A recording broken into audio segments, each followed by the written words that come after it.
The alternative Digitalk. Real issues, real talk. Are you craving for that special meal that will entice your taste buds and leave you with lasting thrilling memories? Look no further. Spice Island Bulenga has got your answer. Natural, fresh and delicious juice, the best meals. Don't miss our daily specials from Monday to Sunday. Pizza Wednesday, Saturday Pizza Bonanza, you buy one and take two. Come dine with us and feel the experience.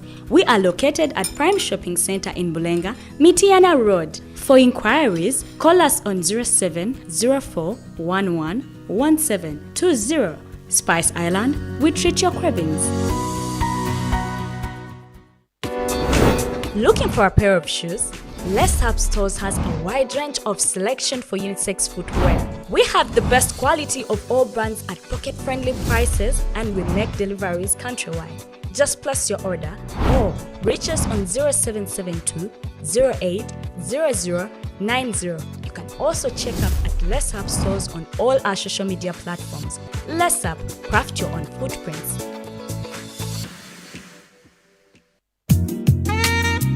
Kaseera kakulya waliwo ekifo e Bulenga awo ku Prime Shopping Mall restaurant eyitibwa Spice Island Bulenga. Bagabula ekyennyanja ky'otalyerabira. Goodsmeat balina offers buli lunaku eza burgers, sandwiches, pizza, byonna ogula kimu ne bakwongeza ekyokubiri. Ate omwezi guno ogwa Ramadhan bakutegekedde effutaali erimu buli kimu ate ku bbeeyi eya wansi ddala. Jangu oloze ku kyenjawulo. Okukola order n'okubikuleetera kuba ku ssimu 0704 11 17 Abidi. Spice Island Bulenga. We treat your cravings.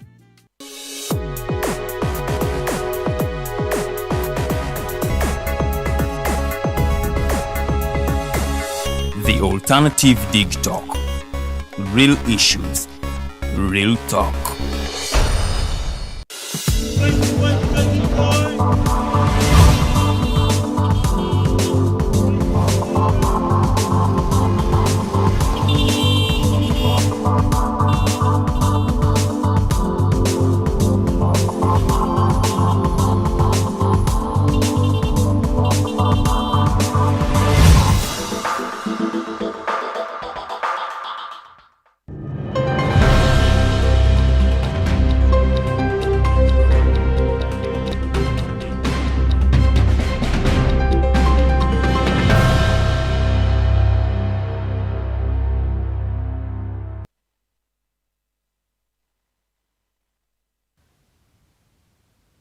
Wasuza otya ate gwe munnange akedde naffe olunaku olwaleero lunaku lwakuna ennaku z'omwezi tubala 30 tuli mu mwezi guno gwennyini ogwa March oba ogwokusatu omwaka 2023. Nze Omumbejja Luwedde Lilian era nga nkutegeeza nti program gy'oli mu kulaba akadde kano ye program emanyiddwa nga The Mighty Drive ebeerawo buli lunaku olw'Emmande okutuuka ku lunaku olwokutaano ziba ssaawa 2 ez'okumakya ate okutuukira ddala ku ssaawa 4 ezakalasa mayanze nga twogera ku nsonga ez'enjawulo, ensonga ezikwata ku mbeera z'abantu, ensonga z'ebyobufuzi, ensonga z'ebyobulamu, ebyenjigiriza, ebirala bingi nnyo bye twogerako mu programu eno. So munnange tuulakalira ate programu eno tusobole okuba nga tugikutuusaako mu bulambulukufu bwayo. Akanyomero ke tulimu ke ka Mighty Global News Updates oba ate ebimu ku ebyo ebyakoze amawulire wano mu ggwanga Uganda n'ebitundu by'eggwanga ebyenjawulo.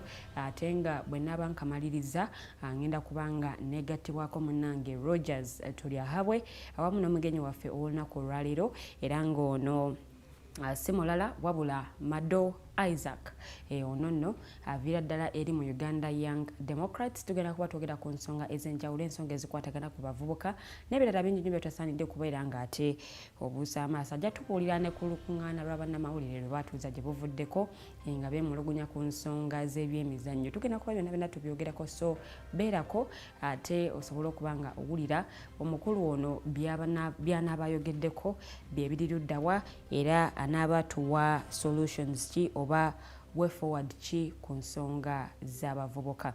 Tuli butereevu ku peji yaffe eya The Alternative Uganda ku Facebook, ku Sunday Digitalk TV.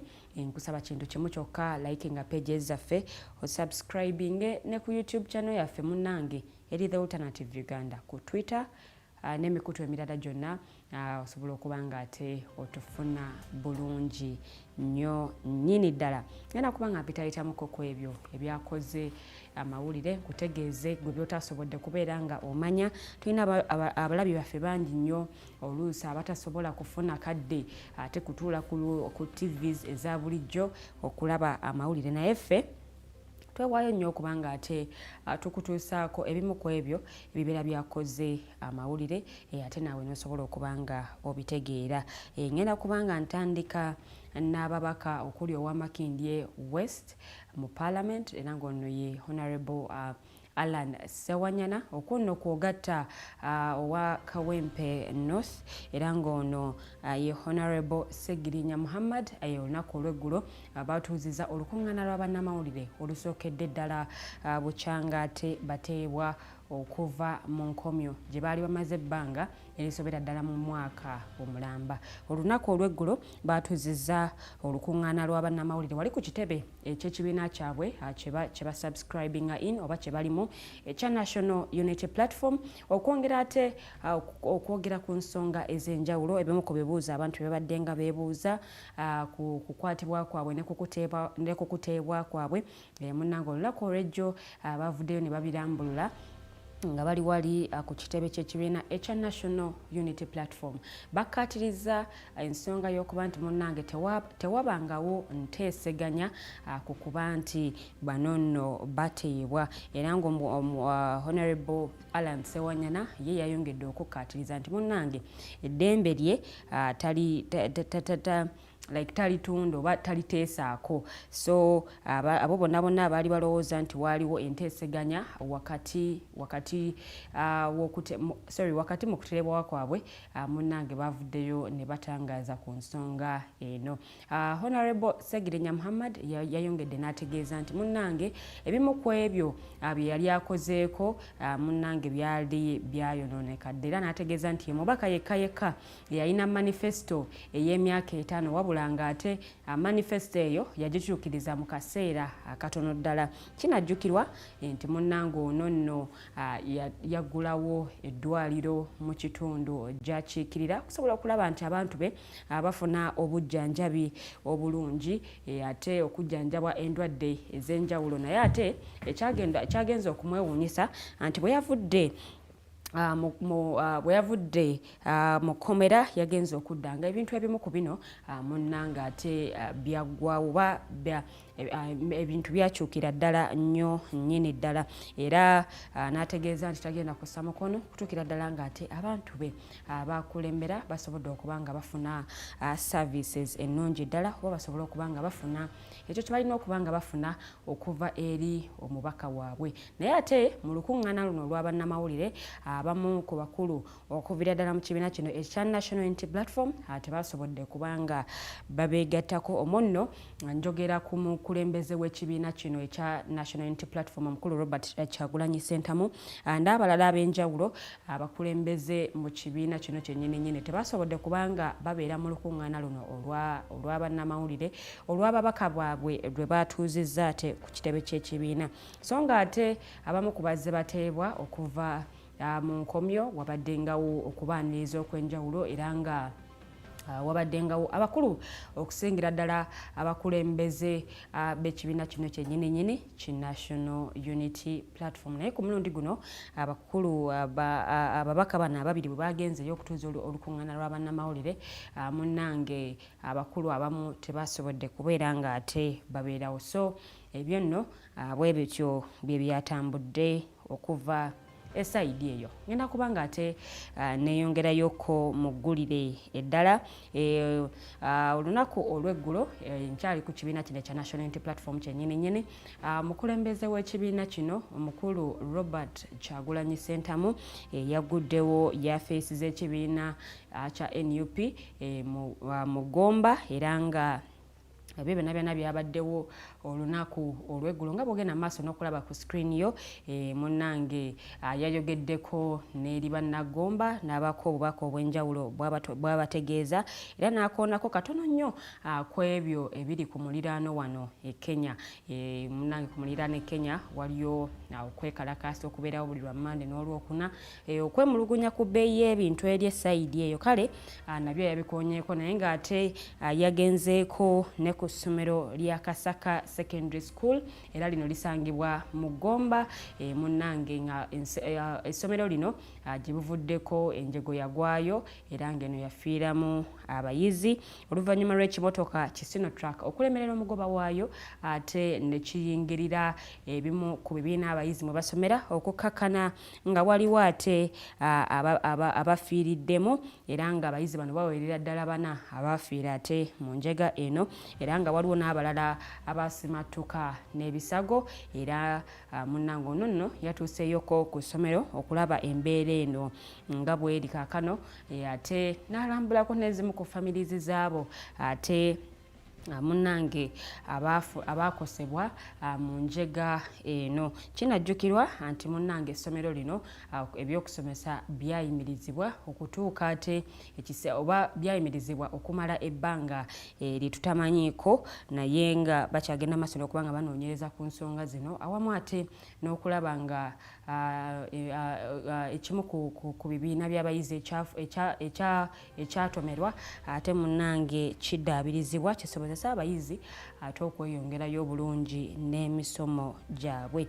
Abantu bano abafiira mu njega oba abaana bano abafiira mu njega eno ne gavumenti yavaayo n'ebaliyirira era nga n'abo abaakosebwa oba abavaawo n'ebisago nabo ate ne babaako ettu munnange lye babawa. Ono nno yabadde n'ababaka ba Parliament okuli Wakayima Musoke ate nno okukugatta ne Godfrey Saazi era ng'ono ye mubaka akiikirira Gomba East mu Parliament. Munnange bwe bagenze ate okulambulako ku ssomero lino ate n'okugulawo yafeesi z'ekibiina mu Gomba.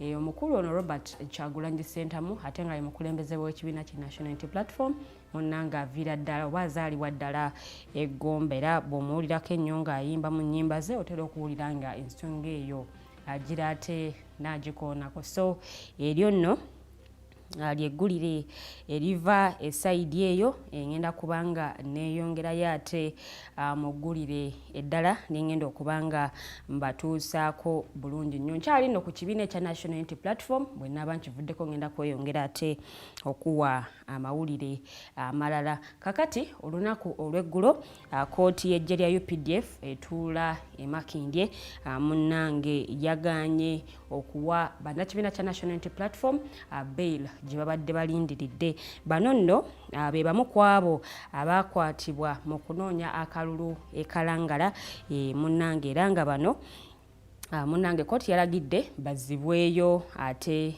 mu kkomera okutuukira ddala ng'ennaku z'omwezi 3 omwezi ogujja ogwa Apuli bazziddwayo ku alimanda okutuusa omwezi ogujja ogwa Apuli ng'ennaku z'omwezi 3 we banaaba bakomezebwawo ate okwongera okuwulira okusaba kwabwe okw'okweyimirira era nga ye Secretary General w'ekibiina kya National Unity Platform yategeezezza nti munnange tebagenda kubanga basa omukono ate nga abantu baabwe munnange tebannaba kubanga bayimbulwa okuva mu makomera munnange gye baggalirwa.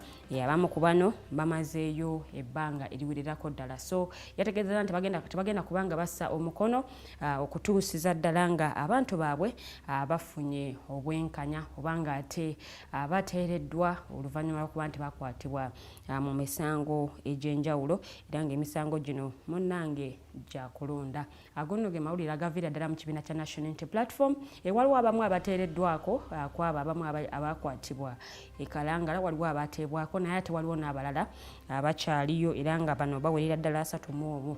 Kakati babazizaayo ku alimanda okusobola okulaba babazizaayo ku alimanda era nga bano bajja kubanga bakomezebwawo ng'ennaku z'omwezi 3 omwezi gwennyini gwe tugendamu ogwokuna oba Apuli ate basobole okubanga bawulira okusaba kwabwe okweyimirirwa. Ngenda kubanga ate eyo nvaayoko ntinetine ngendeko mu district ey'Entongamu ewabadde akabenje oluvannyuma lwa bbaasi okutomeregana era nga abantu babiri ku bano balumiziddwa mu kabenje kano. Mwabaddemu emmotoka bbaasi emu yabadde registration number RAD 795B era nga eno nno yabadde ya Volcano Bus Company so nga ate endala yabadde RAC 704L era nga eno Scania eno yo yabadde ya Trinity Bus Company. Abantu 20 be balumiziddwa ate mu njega eno era nga kigambibwa nti bus number RAD 795B eno nno munnange yabadde eva Ntongamu ng'egenda Kabaale naye ng'ate yakuumidde ku mukono ogwa kkono era nga bwe yatuuse Katinda oba ku mugga Katinda munnange ate ne zikolaidinga ne bbaasi eri eya namba RAC 704L era nga munnange akabenje naawo wekabadde abantu okukkakananga abantu 20 ate munnange be balumiziddwa mu njega eno era nga ebyo byabaddewo nga obudde busaasaana. Munnange gonno ge mawulire agava esaidi eyo mawulire si malungi n'akamu okuba nti munnange waliwo abagudde ku kabenje naye abalumiziddwa ffe tubasaba busabi munnange Mukama Katonda abasuuse era nga ASP Farida Nampima ono nno nga ye mwogezi w'ebidduka yasabye ate abantu munnange okwegendereza ennyo nga bali ku makubo era nga bavuga so ago nno ge mawulire agava esaidi eyo. Ngenda kubanga neeyongerayoko mu mawulire amalala eddakiika 16 zezaakayita ku ssaawa 2 ez'amakya ag'olunaku olwaleero. Mighty Global News Updates zogenda maaso n'okubanga olaba nze Omumbejja Luwodde Lilian okubanga ate nze kutuusa akamawulire mangi nnyo ge nnina olunaku olwaleero.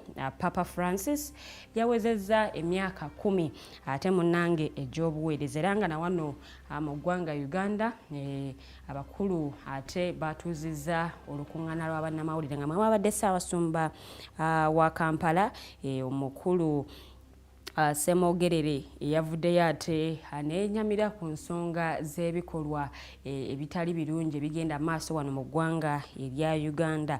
Batuuzizza olukuŋŋaana wano ku Erubaga era nga basiimidde ddala emirimu gya Papa jazze ng'akola oluvannyuma ate lw'ebbanga lyamaze nga ye Papa munnange ono nno eyateekebwako emyaka 10 egiyise kakati yavuddeyo n'akoona ku nsonga ate y'abantu ab'ekikulu ekimu okuba nga baagalana era nga Ssaabasumba ono Paul Semogerere yagambye nti munnange abantu bano abeenyigira mu kikolwa kino beetaaga ate abajjanjabwe obwongo beetaaga bakeberebwe obwongo ate munnange bafune n'obujjanjabi basobole okuba nga bategeera ekituufu ekibaleetera okuba nga beenyigira mu bikolwa nga bino. So munnange tujja kuba nga tweyongera okutegeezaako ku ebyo ebinaaba bivudde esaidi eyo era nga Ssaabasumba ye bw'atyo bwe yategeezeza kubanga yakatiriza era n'ensonga eno n'agamba nti abamu kubakola ebikolwa bino munnange balabika nga balina ekitali kituufu oba ekitali kitereevu munnange ku mitwe gyabwe. Munnange ago ge mawulire agava saidi eyo so ngenda kubanga neeyongerayoko mu mawulire amalala era nga gano gakwatagana ku ntiisa eyabuutekedde ekyalo Kaluswiga East munnange mu kibuga mu kabuga k'e Muhoro mu district y'e Kagadi ezzike ate lyakutte omwana ow'emyezi 3 ne limujja mu ngalo za nnyina ate ne limukulugusa ne limuddusa ne limutwala mu nsiko munnange nono ne limugajambula bubi nnyo era nga abatuuze bagenze okugjayo omwana ono ng'ataawa kwe kubanga ate bamuddusa mu ddwaliro wabula oluvannyuma omwana ono yassizza ogw'enkomerero oluvannyuma lw'ebisago ebingi ate bye yafunye. Munnange tusaba abali ku nsonga eno ate basobole okubanga batunuulira abantu beekagadi embeera gye bawangaaliramu bano aba Kaluswiga East ate basobole okubanga babawonya embeera zino. Era abatuuze bano bavuddeyo ne bemulugunya nti amazike bulijjo gabadde nga gakola effujjo ku baana baabwe naye nga munnange ate ku luno kyasusseewo okuba nti ezzike lino lyajje omwana ku maama we, omwami ono yabadde agenda mu nnimiro kuba nti alima emmere oba ajjayo emmere gye badde bagenda okuba nga balya ekyeggulo naye ng'ate ezzike gye lyamugwikiriza kale ne limuggyako omwana ne limutwala munnange mu kibira ne limuyisa bubi nnyo okukakana ng'afunye ebisago ebyenjawulo. Bagenza okumuggyayo ng'ataawa era bwe bamutuusizza mu ddwaliro ono nno nassa omukka ate ogw'enkomerero. Ngenda kubanga neeyongerayokko mu mawulire amalala enaatera okubanga nga wunzika naye ngenda kubanga neeyongerayo ate mu mawulire amalala. Gavumenti yatandise dda omulimu gw'okuba nti babaga ebbago ery'etteeka okulambika engeri abakungu mu ggwanga gye balina okubanga munnange baziikibwamu era n'omutemwa gw'ensimbi ogulina okubasaasaanyizibwako mu nteekateeka z'okubaziika. Mu bbago lino omukulembeze w'eggwanga wakusaasaanyizibwako obukadde obuwerera ddala 500. Omumyuka we oba muyite vice president n'abaaliko abamyuka aba vice presidents abaasooka bano bakusaasaanyizibwako obukadde obuwerera ddala 300 so nga ate sipiika ne ssaabalamuzi munnange na bano nabo bagenda kubanga basaasaanyizibwako ssente ez'enjawulo kw'ossa ne ssaabaminisita n'abo bonna abaaliko bassaabaminisita ne kalisooliiso wa gavumenti era bwe banaabeera nga bavudde mu bulamu bw'ensi eno bano nno bakusaasaanyizibwako obukadde bweza kuno 250. Eno ennambika yayanjuddwa minisita w'abakozi Wilson Mululi Mukasa mu lukiiko lw'abaminisita wiiki ewedde era nga munnange kuno kukyagenda mu maaso n'okubanga kukubaganyizibwako ebirowoozo so ebinaava sayidi eyo ffe tujja kubanga tubibategeezaako. Bannayuganda babadde beebuuza ssente mmeka ezirina okubanga zisaasaanyizibwa nga waliwo omukungu wa gavumenti avudde mu bulamu bw'ensi eno kakati ebbago lino bwe linaabalize mujja asobola okuba nga mutegeera ensimbi zinaaba zisaasaanyizibwa ku bantu bano nga bwe nkugambye omukulembeze w'eggwanga ye waakusaasaanyizibwako obukadde 5. Omumyuka we muyite vice president oba n'abaliko ba vice president obukadde 3 so nga ate ssaabalamuzi speaker wa parliament ate ne kalisooliiso wa gavumenti munnange bano bakusaasaanyizibwako obukadde obuwerera ddala 250 ate okuziika kwabwe bwe kunaabanga kutuuse munnange temwewuunya ssente zino ezinaabeera zibasaasaanyiziddwako. So ku ddakiika 22 ezakayita ku ssaawa 2 ez'amakya ag'olunaku olwaleero munnange njagadde Mighty Global News Updates nsooke nzikomyeko waneno tuwumulemu katono nnyo bwe tukomawo tugenda mu maaso ne program The Mighty Drive ate tujja kuba nga twogera ku nsonga ez'enjawulo zotasaanidde kubeera nga osubwa tuwumulemu katono nnyo tukomawo. Good morning.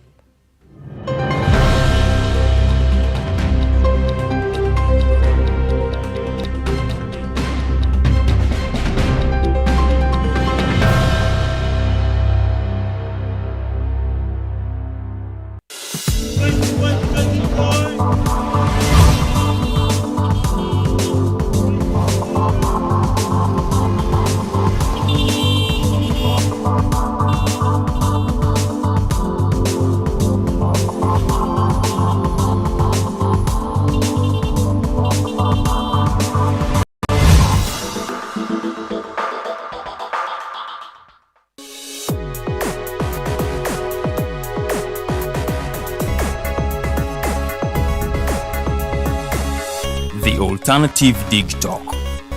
Real issues, real talk. kaseera kakulya waliwo ekifo e Bulenga awo ku Prime Shopping Mall restaurant eyitibwa Spice Island Bulenga bagabula ekyennyanja ky'otalyerabira Goodsmeat balina offers buli lunaku eza burgers, sandwiches, pizza byonna ogula kimu ne bakwongeza ekyokubiri ate omwezi guno gwa Ramadhan bakutegekedde effutaali erimu buli kimu ate ku bbeeyi eya wansi ddala jangu oloze ku kyenjawulo okukola order n'okubikuleetera kuba ku ssimu 0704 11 17 Abidi Spice Island Bulenga. We treat your cravings. Looking for a pair of shoes? Les Up Stores has a wide range of selection for unisex footwear. We have the best quality of all brands at pocket-friendly prices and we make deliveries countrywide. Just place your order or reach us on 0772 08 0090. You can also check up at Les Up Stores on all our social media platforms. Les Up, craft your own footprints. Are you craving for that special meal that will entice your taste buds and leave you with lasting thrilling memories? Look no further. Spice Island Bulenga has got your answer. Natural, fresh and delicious juice, the best meals. Don't miss our daily specials from Monday to Sunday. Pizza Wednesday, Saturday Pizza Bonanza, you buy one and take two. Come dine with us and feel the experience. We are located at Prime Shopping Center in Bulenga, Mitiana Road. For inquiries, call us on 0704 11 1720. Spice Island, we treat your cravings.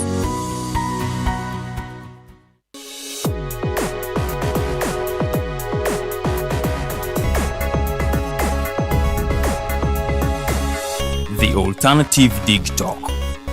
Real issues, real talk.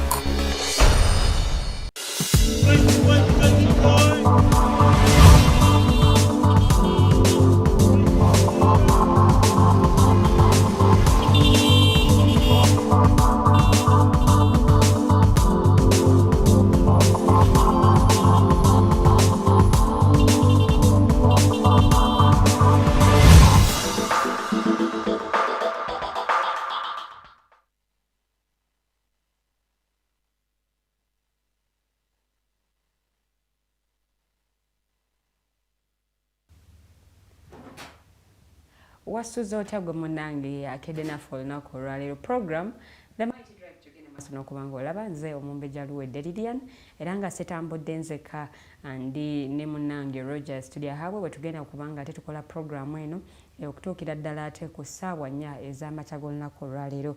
Omugenyi waffe tannaba kubanga atwegattako tukyagezaako okubanga tumufuna wano na wali naye bwe tunaaba tumufunye ajja kubanga atwegattako butereevu. Ono nno si mulala ye Mado Isaac ate ono naviira ddala mu Uganda Young Democrats munnange gy'aviira, so tumulindiridde bwe kinaaba kisobose tujja kubanga tumufuna, naye bwe kinaaba tekisobose ffe we tuli nnyo okubanga ate tubaweereza n'okwongera ate okuyitaayita mu mawulire nga sinaba kweyongerayo. Munnange Rogers tuli ahabwe kasooka abalamuseeko ate ndyoke nkomewo. Waliwo amawulire nno gesisobodde kubatuusaako naye bwe kinaaba kisobose nja kubanga nsobola okugabawa gonna mu bujjuvu. Thank you so much, Lydian, and thank you for the news. You're welcome. Lwakuba oleese oluzungu tubadde mu Luganda, but it's okay. It's okay. What do you say? You know both the English speakers and Uganda speakers. So for purposes for fairness and justice, I will speak English for those who may not exactly know Uganda. Okay. So let's take it as translation. So my name is Roger Stuyabwe. It's a very good pleasure to be here yet again. And after how long after a year or anything? What year? It was last week. I was last week. I was here on Wednesday. I think the last time I appeared was on Wednesday last week. Okay. This Wednesday? Week, yeah. Oh. On another show, not this one. Yeah. That's good. But this one, I don't think I have been. But it's good to be back yet again. I take it as an opportunity every time I appear because there's a thing or two I learn. But I also learn other things from the people who interact with, who comment, and all that kind of stuff. Yeah. So yeah, it's a very great honor to be here. I think it's also fair as we wait for our guests to also keep going through the news so that abantu bafuna amawulire gonnanga ogabaddewo. Munnange Aikara Mojja ebyayo tebinaba kubanga bitereera ebyamabaati no ebyamabaati nno ngo bitadde ku bbali mulimu ensonga z'ebyokwerinda esayidi eyo munnange ebintu tebitambula bulungi nnyo naye nga bo ababaka abaviira ddala ene Karamoja bavuddeyo ate ne bakona ku nsonga eno eya security ewaabwe e Karamoja ate nga nno waliwo abantu ab'enjawulo abamaze akabanga nga babyogerako naye nga bo abamu ku babaka bano abava e Karamoja abatula ku kakiiko ka Parliament akakola ku byokwerinda awamu n'ensonga ez'omunda mu ggwanga batabukidde mu kakiiko kano nga bannyonnyola embeera y'ebyokwerinda ate eri esayidi eyo oba eri mu bitundu gye bava awamu n'abantu be bakiikirira kakati tebakyalina kye basobola kubannyonnyola ate munnange ogenda kunnyonnyola ki abantu abokiikirira nga tosobodde kubayambako ku nsonga z'ebyokwerinda so bategeezezza nti munnange n'okutyayo batyayo aba MPs batya okudda mu balonzi baabwe anti olw'ensonga munnange ez'ebyokwerinda kati baba nga tebannaba kubayambako nabo baba batyayo because abantu babeera bababuuza kakati mwe ki ekituufu kye mutukoledde naye nga ki ekituufu kye babakoledde babalwaniridde ku mabaati bebagabye no ku mabaati babalwaniridde actually police ekyagenda maaso n'okunoonyereza ku nsonga zino ez'amabaati era nga kigambibwa waliwo ne ba MPs abaafuna amabaati tekigambibwa baafuna gemazima andi kati waliwo omubaka omu gwe nalaba nga agamba nze amabaati ge nafuna simanyi oba gaali ge Karamoja naye nga nze nafuna amabaati ebya Karamoja sibiriiko yawulyako drive ey'okugabira aba MPs bamuwa ekikulu bamuwa tetuganye beebale kumuwa naye tebamugambako baali bamugambako mu Parliament kati tugenda kugabira aba MPs amabaati alyoka agafunye naawe ategeere nti agafunye nga MP no ye ge bamuwa kale bamuwa naye ani yamu bamuwa bagajagambye bamuwa naye tamanyi obana yakaira n'agasanga mu compound nga Minister Kasei bamuwa naye lwakuba tamanyi oba ge bamuwa gaali geekuusako ge Karamoja naye tubadde ne drive y'amabaati munze sira lwaki twetoolera ebyokwerinda nabyo mwebiri. Those are the problems I have. Tugenda tubeerawo, the police is doing investigation, they are doing this, they are doing that. But they think the answer is just right in front of our eyes. The truth is, amabaati agaaliwo agaali gafuluma agaali ge Karamoja. Everyone knows that it's a public secret. Kati MP wajja ganze ndafuna amabaati naye simanyi oba gaali ge Karamoja. What are they talking about really? Bakyano police ekyanoonyereza. Enoonyereza awakati. Enaatera okuwa alipoota ku nsonga y'amabaati. Well, katulinda alipoota. I don't want to be preemptive of the report. But we already know the answer. It's like okulinda omusana ng'omanyera kugenda kujja. It's the same thing. It's going to happen anyway. So na bino bya Karamoja bino byagamba mbu they are not, they want security, I assume. Or they cannot go back to their constituency. So bagenda kola constituency. No, kati buli lunaku nti waliwo omusaayi ogukola ki oguyiika era kakati nga bagamba nti kireka waliwo abantu abamu abaagala embeera eno Karamoja gyerimu esigale ng'egenda mu maaso nga bakulembeze nga bakalcha saategedde bulungi nnyo.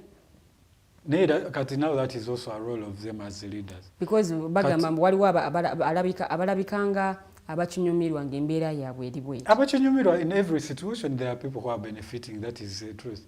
Even if newabeera eggwanga nga liri mu buzibu, newabeera aba bombers, there are people who are going to benefit from that, even when there are people who are dying. So there are always people to benefit from that kind of stuff. Now the problem is, what are they prepared to do as leaders? Kubanga bonga abakulembeze bakeera ne bagamba ffe tukyasobola because of insecurity. So for them they cannot go. So where have they left the rest of their people? If them basobola okubeera ne capacity, abasobola okufuna ne security at least, abasobola okufuna some sort of protection, if they cannot go, what about the people who are on the ground? Ababaka bagaye batya nayo kati bati okugendayo mu constituency. Kati abantu bakole bate bagende wabbo babaddukirewo. If the leaders, their leaders are kati beetagira ddala ensonga eno y'ebyokwerinda kyova abajjanjiza mu kakiiko ka Parliament akakola ku nsonga z'ebyokwerinda awamu n'ensonga endala ate wano mu ggwanga. Munnaye babeeko kye bakola babayambeko because bo nga baba baka omuntu ajja kulabirawo akukuba ejjinja ng'agamba tolina ky'omukoledde oba tomuteesereza bulungi naye ng'ate era yes ng'oli anyigirizibwa. So ensonga zino bazanjiza mu kakiiko ng'aga munna tukooye batuyambe ensonga z'ebyokwerinda mu Karamoja zibeere ng'ate zikolwako bulungi nnyo. Well, okay, on a positive side, I will understand because bonga boa in Zobutakirwanyisa on their very own. Yes. Although I think it's not the right approach for a leader to wake up and say, especially on your people that you represent. Because abantu bano the reason why they choose you among still n'emirimu gy'ababaka ba parliament be balina okwanja ensonga nga zino ezinyigiriza abantu mu bitundu byabwe bo nga bo tebalina magye nti banaakwata amagye bagatwaleyo kyova bwe bazze eno mu kakiiko ka parliament gye bayanjiza ensonga zino kakati akakiiko kategeeze bekikwatako ku byokwerinda, right? Basobola okubaako kye bakola because these are all Ugandans. Bano bannayuganda balonda balina ababaka baabwe, actually balina ne minister, balina baminisita babiri ab'e Karamoja, you can imagine. Okiwulidde. So naye ate be basinga betulaba eva mawulire abakyasinza okunyigirizibwa mu ngeri emu oba endala. Just nze oluusi ebintu ebimu binneewuunyisa. No, the thing, okay, what my issue is, okwanja ensonga is okay. I think that is okay because it may not be their capacity in their capacity to handle that situation. Bonga banansi, bonga banakaramoja. Ngabo, yes, ngabantu. The problem is probably insecurities has not just begun. So for this whole process, up to this point where it has escalated that they feel unsafe to go back to their constituencies, what have they been doing is the question. Not that they are not wrong to say they are not safe. That is okay. The problem is why has it gotten to this point and why have they been doing for this process for it to get this escalating. So when kubanga both body unsafe, it is okay. Any person can be unsafe. Even the president can be unsafe, even if he's the most protected person in this country. But the problem I have is what have they been doing in this whole process? Okay. Wanga, we have had the song of cattle raids, we have had the song of insecurities in Karamoja region with 2 ministers and all those MPs. I mean, it's a region, it's not a district that it's one person. So all of them combined, they have, I mean, a whole ministry. What have they been doing? Bavuddeyo kale tetubanenya nnyo bavuddeyo ku mabaati era ne bagamba no minister wa Karamoja affairs asensaringibwe oba agobwe. Well, that is yeah, one of our that is deserved. Okay. Yeah. He should have been censored a long time ago. But of course, we are not seeing it happening. Yeah, well, that is another thing. But that's the right thing they did at least. And right now, kati police again, ekyanoonyereza ate kati bigambibwa waliwo n'ababaka abafuna amabaati. Kale kwegamba ebintu bino bikyali biwanvu nnyo naye kati tusabe ensonga zaabwe zibeere nga zikolwako bulungi nnyo. Kakati Fort Portal eyo olunaku olw'eggulo wabaddewo akasatiro. Waliwo emmotoka eyabadde parkingiddwa era ng'emmotoka eno yabadde kika kya Ipsam number U8063R era nga eno yabadde eteeberezebwa okubaamu bbomu. Abantu mu kitundu ekyo basoose kugyekengera. Emmotoka eno eparkingiddwa temuli alimu ate eparkingiddwa okumala akabanga akawanvu. Ne bategezaako poliisi era nga bano bazze n'abo abayamba mu kutegulula bbomu. Yes, ndowooza mbogedde bulungi nnyo okusobola okulaba embeera eno era ne bagigula ne bagyetegereza naye nga nanyumiddwa nnyo eggulire eryo kale bwe nalirabye obukuku bwe babadde bakozesa waliwo abagwa kava waliwo asembera mpolampola bomb ne ogwa cover kubanga yo it explodes with whatever is around. Tokera ku macha n'obigwira bugwizibwa oti no omukulu yatejja kudde cover bwati nga bwe betolola bwe bagezaako okwetegereza okulaba nti munnange embeera eterera bulungi nnyo emmotoka ereme kubeera nga teri mu kintu kyonna. Yabadde nga basanzemu bomu temwabadde mu bomu bagiteebereza okubeera ey'abatujju ne bagiteebereza okubeera nti erimu bomu kwe kugyekebejja ne bagigulawo enzigi zonna nga bakebera naye nga tenabasanga temuli. No, I think that was a good idea. First of all, it shows that people are vigilant themselves, especially in the situation. Kasese we wali ba ADF luli abantu in a certain sub-county. So I think that was in order for people to be vigilant. Whatever. The thing with security is the police in itself or the army cannot drive out, cannot provide security without the help of the people. Okay. Wanga, the people, we were usually the first responders. Whatever, any issue that happens, you reach out to the security, tell them this and this is happening in this area. So the people work as the informants. So I think that was a good idea. Nzijukirako bane mu kibuga. Kyali kibuga Kampala bwe waliwo ensawo eyali esuuliddwa Samuel nga yaleeta akasatiro kayitirivu nnyo paka ne bajja ne bagikebera. Naye kati gwokwata oti ensawo n'ogiwummuza awantu n'ogenda. Naye gwe manyi kitegeeza okubeera n'olaba ensawo ng'eri awantu nga tewali nannyini just ensawo eri yokka. You know what that means. Even if you feel as safe as in the safest place, I do not like sitting next to bags that do not have owners. Nze leba tubeera tuli mu mmotoka oba tuli mu kidduka neeraliikirira nnyo abantu abajja n'emigugu emingi. Oli alina ensawo nga 3 kyokka agenda tulano ku mutto gumu. Naye alina ensawo nga 3 zonna ziraba zituutidde zijjudde ate naawe omulaba mu ngeri ekwerali. Oba nabasituka n'afuluma n'efuula eyerabidde. Mufuluma naawe. but I think, no. I have seen instances where those things have caused issues. Yeah. It may not necessarily be a bomb, but I mean, abantu mixing ebintu. It may not be the bomb or to the mine. It could be a chemical or something. So really, I think it's fair. I mean, it doesn't take anything for me to alert the police and tell them, look, there's something I suspect. I feel unsafe, so we can see what we can do. So for me, it's a very good thing. Nziranga era nnyongera omulanga guno gukubira bannansi oba abantu ab'enjawulo bw'olaba ng'ekintu ng'ekyo nga tokitegeera. Reporting ku poliisi bajje bo at least babeeko kye bakola. Gwe tobiyitako ogamba munnange si byange. Tebikwatako nga munnange tonnafiirwa muntu. So tubeere beegendereza ate tubeere bakalaba amaaso gaffe tugaggule nnyo gabeere widely open. Because n'okusiima police, we really appreciate the police. To also appreciate the police for responding. Well, I don't know how long it took, but at least they came. So at least they came. Ne basobola okwekebejja emmotoka eno ate. There are instances where you call the police and the guy will tell you kati tompaddeyo mafuta nzije. If you were able to respond, I think that was emmotoka efaanana etya gwe bw'osemberawo n'olingiza mundu olabamu ki and all that. But this time round they came. Tetumanyi details endala zagendedde eyo naye at least they came. Yeah, at least they showed up. That's ensonga nno ez'amabaati olowooza zaawedde tezinnaggwa mbadde nzibuuse ne nziteeka mu story endala naye ensonga zino tezinnaggwa. Wano jjo ly'abalamu waliwo abavubuka kambateeke mu kategori y'abavubuka abavaayo ne balaga obutali bumativu ku nsonga eno ey'amabaati butya bwe yakwatibwa oba butya bwekwatiddwamu okuba nti abenyigira mu nsonga eno tebannaba kubanga bakangavvulwa. Kakati bagenze mu kibuga Kampala omwo nga beetissa amabaati. Beetissa amabaati kakati nga bwe batambula nno munnange naye poliisi poliisi ya mini price then ya CPS beegasibwamu okujja okukwata abantu bano ndowooza ku screens z'olaba bulungi nnyo embeera nga bwe yabadde mu kibuga abaaba amabaati bageetisse waliwo akutte mu kalakaasa.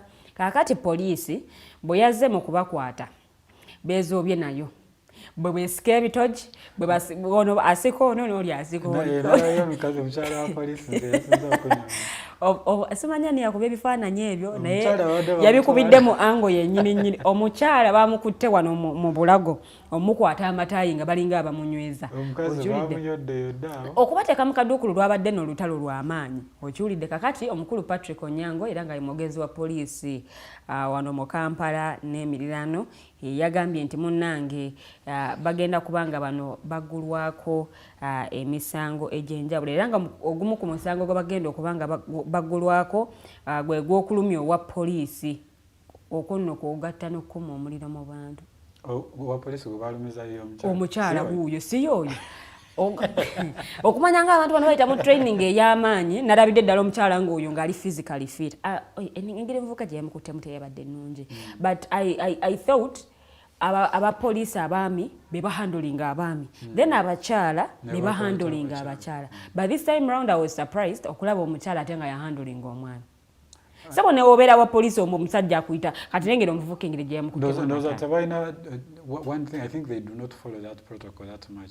Those things those abatala be following mu prisons. But then wabaddewo abaami ndowooza olaba abaami n'omukyala ono yabadde mugumu yabadde w'amaanyi naye okubajjako amabaati omuntu wayingira omwana ayingira ne baatiri mu kaduukulu. No, but wow. Okay, I think that was a good thing to do. No, the demonstration was okay, but okulwanagana ate n'abakuuma. Yeah, that wasn't called for. Okulwanagana wasn't good. Okulwanagana, it wasn't a good thing. Because when you set to do a demonstration, you expect, you anticipate, and you know. Actually, you actually know for a fact that mugenda kukwata. Yes, but so, how do you behave? Yeah. And it beats the whole purpose of the demonstration in itself. Because if you're set to do a peaceful demonstration, you do not have to fight with the police. Yes. Because every day, we all have said that the police is supposed to protect people when they are doing peaceful demonstrations. But now you lose a position when you fight with them. Because now they have a good reason to arrest you. Yes. So your demonstration, the cause that you're spearheading neotagigusa noberanga mbutofu omaze buddebo ate ne bakusibira ne bwere you're going to serve for absolutely no reason.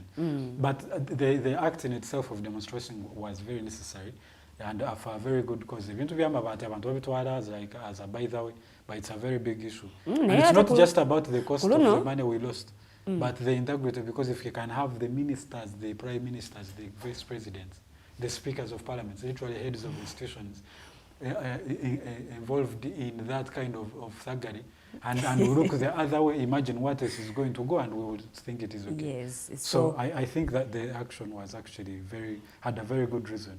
I will also agree with you. The action had a very good cause. Action yabwe yabadde nnungi nnyo ate era bw'olaba entandika gye baakitandiseemu oli akutte mu kalakasa waliwo abakutte amabaati balaga obutali mu matevu baliko message gye bagezaako n'okubagezaako okubaga nga bayisaawo lwakuba kale baleese mapya naye kale tugendera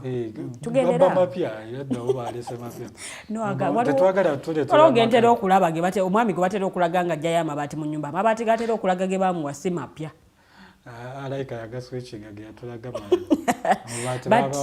Demonstration eno yabadde nnungi nnyo naye okufa kwayo yafiiriddeawo mu kulwanagana n'abakuumaddembe. But even then, I think the message also reached. The message reached naye ate bwe bijjamu okuba nti mwalwanaganye.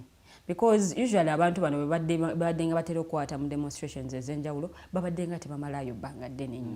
Because nzijjukira ku Women's Day waliwo abakyala be bakwata aba NUP bakwata abakyala 10.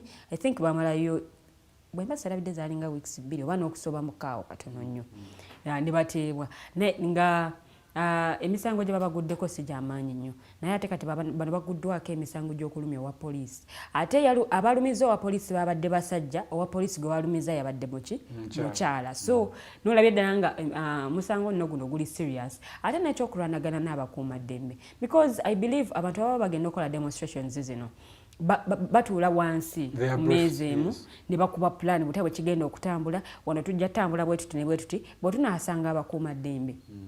They must have safety measures. Yes. Yeah. And I think beetaaga okwongera okubangulwa ku ngeri gye balina okweyisaamu in case balabye edda nze naninga nti abapoliisi era wano bwe baatukwata waneene bigambo bye baayogera nakati bisigala bijjira ne bijjira mu mutwe kagambo simaamako tekasobola kugenda but because baali batugambye engeri omuntu gy'olina okweyisaamu nti however much they tried to provoke us okuba nti okay to reacting and one or the other, but we didn't.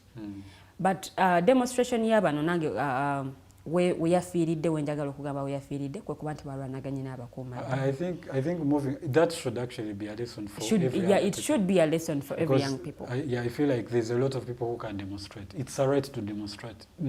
I think it's demonstrate, yes. Peacefully, yeah. If it's a peaceful demonstration, it's lawful. So discipline is very much paramount. In Uganda, we don't know whether it's lawful. It is lawful. They just make it illegal. As far as the laws are concerned. Bakubye olukuŋŋaana nga tebategeezezzaako ku bakulu ze zimu ku nsonga ze batera okwogerako ze batera okuleeta. Well, that is also true because it's also necessary to. You see, like I said, discipline is important because now you have to go through the procedure. There are chances in bagenda kugana ku demonstrating anyway, but inform them at least. So you can go ahead because you know they will not allow you anyway, so you might as well just go because ahead. Rogers. But it's important to inform them So that even when they arrest you, you will have now a defense But of most of the times we seen these asked for people permission come out. and all that. We've seen these people come out tebagamba twaba informing ne baluwa yabategezaako yeno ne batugana. No, actually the thing is you don't ask for permission. You inform them. No, bano baba bagala you ask for permission. That's a thing. Now that is where the police makes it illegal. Practically, but as far as law is concerned, you're not supposed to ask for permission to do a peaceful demonstration or assembly. You just inform the police, tell them between this and this time, we intend to do a peaceful demonstration or a peaceful walk from this place to this place. There are chances they will anyway come and arrest you. But now you'll have a defense because you informed them. They will not have tebajja kubeera area n'ogwo musango gwa tewabategeezezza nga kati bano kye babagambye. So at least you have a defense even if you go to jail. If you go to court, there is a good ground for you to get bail because you did it in the law. You followed the procedure and the protocol. So I think it's important that people learn how to do those things, to have the discipline, to follow the protocol, because they know for a fact they will arrest you. You just know that it's going to come. Yeah. So what you do is do your part, do it legally, so when they arrest you, you have a good defense. Otherwise, it defeats the whole purpose. You could be arrested for a whole year. And that is musango mulala ogukugulwako omunene gotasobola kwejjako mu bbanga tono nnyo gwinza n'okulemesa okufuna bail mu bbanga lyalibadde ate ne gugendera ddala ne gulwawo because kati police ebeera ne tukyalina ensonga ya case backlog emisango mingi nnyo gitannaba kubanga gikolwako tuweereza ddala kati emitwalo 4 bwe mbaseerabidde yes emitwalo 4 naye kati emisango gino miyitirivu nnyo kati naawe omusango guguyinza okwegatta ku mitwalo 4 nawe banaamalira giri emitwalo 3 egyasooka okutuuka ku gugwo mpozi nga munnamateeka awo ali shrewd enough okusobola okulaba nti akola ku nsonga zino naye ate oluusi tetuba na garanti nti ebintu binaatambula according to plan naye mbalina kujjukizaako kati ninnyo ku kwekalakasa during ensonga z'amafuta waliwo abamu abagezaako okwekalakasa ne bakwatibwa bulala ne wabawo abeekalakasa kale ne babawa n'obukuumi muno mwalimu n'abaana b'essomero and like that's substandard honestly because here is the thing if someone nobody kati aba government baali beekalakasa I don't know okay the civil government but those who are like pro-government idea because the idea was equal. I think it was actually equal. It was equal because n'abategeka olukuŋŋaana ku is it Emirate Hotel gye baali bayitidde retired Colonel Dr. Kizza Besigye ne president wa NUP munnange enteekateeka ezo zonna zaalinnyibwamu eggere era omukolo guno tegwabira. But well we know it in Uganda opposition you don't just do things however. That's just what it is. Okay. So even when you do, even if you're doing it illegally, they will arrest you anyway. So that is okay. So we have substandard practices. We've been talking about the issue of democracy, and tujimba democracy, tuina democracy in Uganda. We believe democracy works and all that, but then we still see such things happening. Elections okubanga ziringa bwe ziri respect of human rights nebirala bingi nnyo. Democracy in Uganda does not work if politics is involved. I feel like if it's a political question, do not expect democracy to apply. That's just what it has been at least. So tugume tubiveeko buvi? Tetusobola bivaako, you cannot. Of course tetusobola bivaako because it doesn't change by itself. We have to keep going, they have to keep arresting, they have to keep doing this and that. Maybe eventually bajja kwekuba mutima and they change the practice. Or maybe one of the demonstrations will spark another kind of approach that will change the status quo. So we cannot obviously say tosobola gamba nti tugenda bivako. It does not make anything better. Okay. Kade yongereko mbaweneggulire lino meya wa Makindye Ali Kasirye Nganda Mulyanyama ono nno munnange yawonye okufiira mu kabenje ku luguudo lwa Express Highway. Ekimotoka ki Sinotrack kyaluzinze control ate nekigezaako kale okujja saidi ye awo nno munnange si wala nnyo wano ku luguudo luno lwa Express era ng'ono yaddusiddwa mu ddwaliro e Kajjansi okuba ng'afuna obujjanjabi. Oluguudo luno lufuuse ekizibu. No accidents happen. No. So obutamanya bintu bino nno munaye kibi. So I was asking someone, nemugamba oluguudo express luno basobola luteekako humps, nangamba highways tebaziteekako humps. Highways Nangamba, but I think express yetaaga humps. So let me ask, ngenda kubuuza. Do you think if there were humps, this guy would not have lost control? No, speed eba si yamaanyi nnyo. No, now we are because omanya kubanga oluguudo luno lwe tuliko lwennyini lwalukuli luliko bu humps otambula ebigere nga bitaano era tubeera twesooza buli kaseera bu humps bwa wano bunyiiza but at least speed teba yamaanyi nnyo nga awatali humps. But someone told me nangamba oli muntu kikaaki highways tebaziteekako humps, and I was like, I think express yetaagako humps. No, they cannot put their humps. Accidents do happen. Although I think bino byogamba nti singa wabaddeko humps ono ayinza okuba teyaluzinze control. That is what if there was this, what if there was that. And obviously what if now cannot bring us a conclusion. I think accidents do happen, but I also think people sometimes overdrive on highways. I know highways tovuga mpoda ngavuga on normal roads. Yes. It's a space where everyone expects to go faster, so buli omu has to be cautious. But I think sometimes you take it extra. Kubanga bw'olaba ku express, there are places where they say long descent, slow down. Yes. Or on a sleepy day, nga lunaku luseera lwa nkuba bakugamba akendezaako speed wakirira nnyo oyinza okukozinga akabenje. So those are things that most people don't pay attention to. Naye nga paying attention to Uganda bangi basoma obupande bw'okunguudo. Exactly. Now the problem is not the road. The problem is that people do not pay attention to the road signs. So there are chances that omuntu ayinza okuba teyetegereza nti, for example, there's a sharp corner nga they did not focus on the sign and they went with full speed, lost control, and then rammed into the other driveway. So that is possible. Okay. But now that is not a problem that the road has issues or whatever. And it is that the people themselves are not paying attention to the road. Express oko mirundi egisinga nga mutambulira speed yammwe si y'amaanyi naye nga waliwo omuntu ave mabegeeyo waliwo buno obumotoka simanyi lwakuba simanyi bika byabwo naye bwe nayige ngenda gula emmotoka bwe nagerako mu bondi nja kutegeera ebika bino naye nga waliwo akamotoka kayitamu bwe kati ng'ogenda owulira bakugamba ataako kadduka kasinga ne coaster, and then I was like, okay, so because this person alina emmotoka edduka bweti kyekimuwa amaanyi okugiddusa nga bw'asiiga.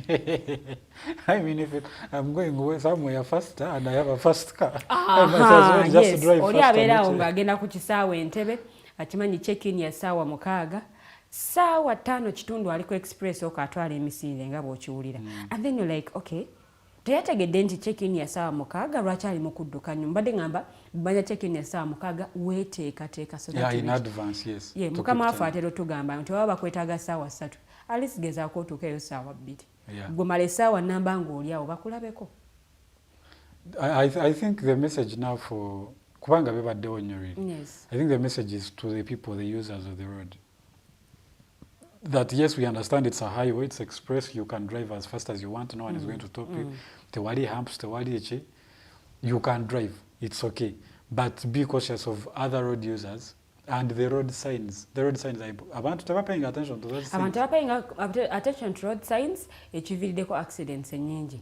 Oli bamugamba wano waliwo koona, naye mu koona wayagala okuyisiza. Thank you so much.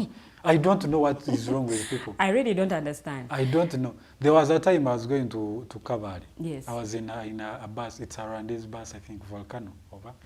So we tried to say Masaka, and it was in the night. You can imagine. It was in the night. So there was another bus in front of us. Katinga Fetuisa. I mean, the road was empty, so this one decided, let me overtake. So it was a straight, there was no corner. So at the time when this guy decided, I am going to overtake, there's another guy who's driving a double cabin, who's oh my God. Oh my, we almost knocked the guy. But I don't know if that guy was drunk because it was in the night. There are chances he could have been. But the problem is he did not pay attention to the road using. There might not have been road signs, but wogenda mu driving schools bakwigiriza. This is how you drive in a particular place. I have a friend who says moving a car from one point to another and driving a car from one point to another are different things. Moving and driving. You will move a car The from keyword here. is move and drive. Move and drive. You will move a car from here to Mbara. You might move. But there's also actually driving. That is paying attention to everyone, the road user, the signs and all that kind of stuff.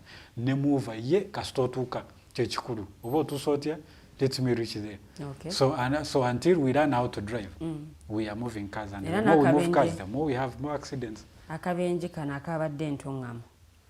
Akabase ebbiri ezatomerega. Yeah.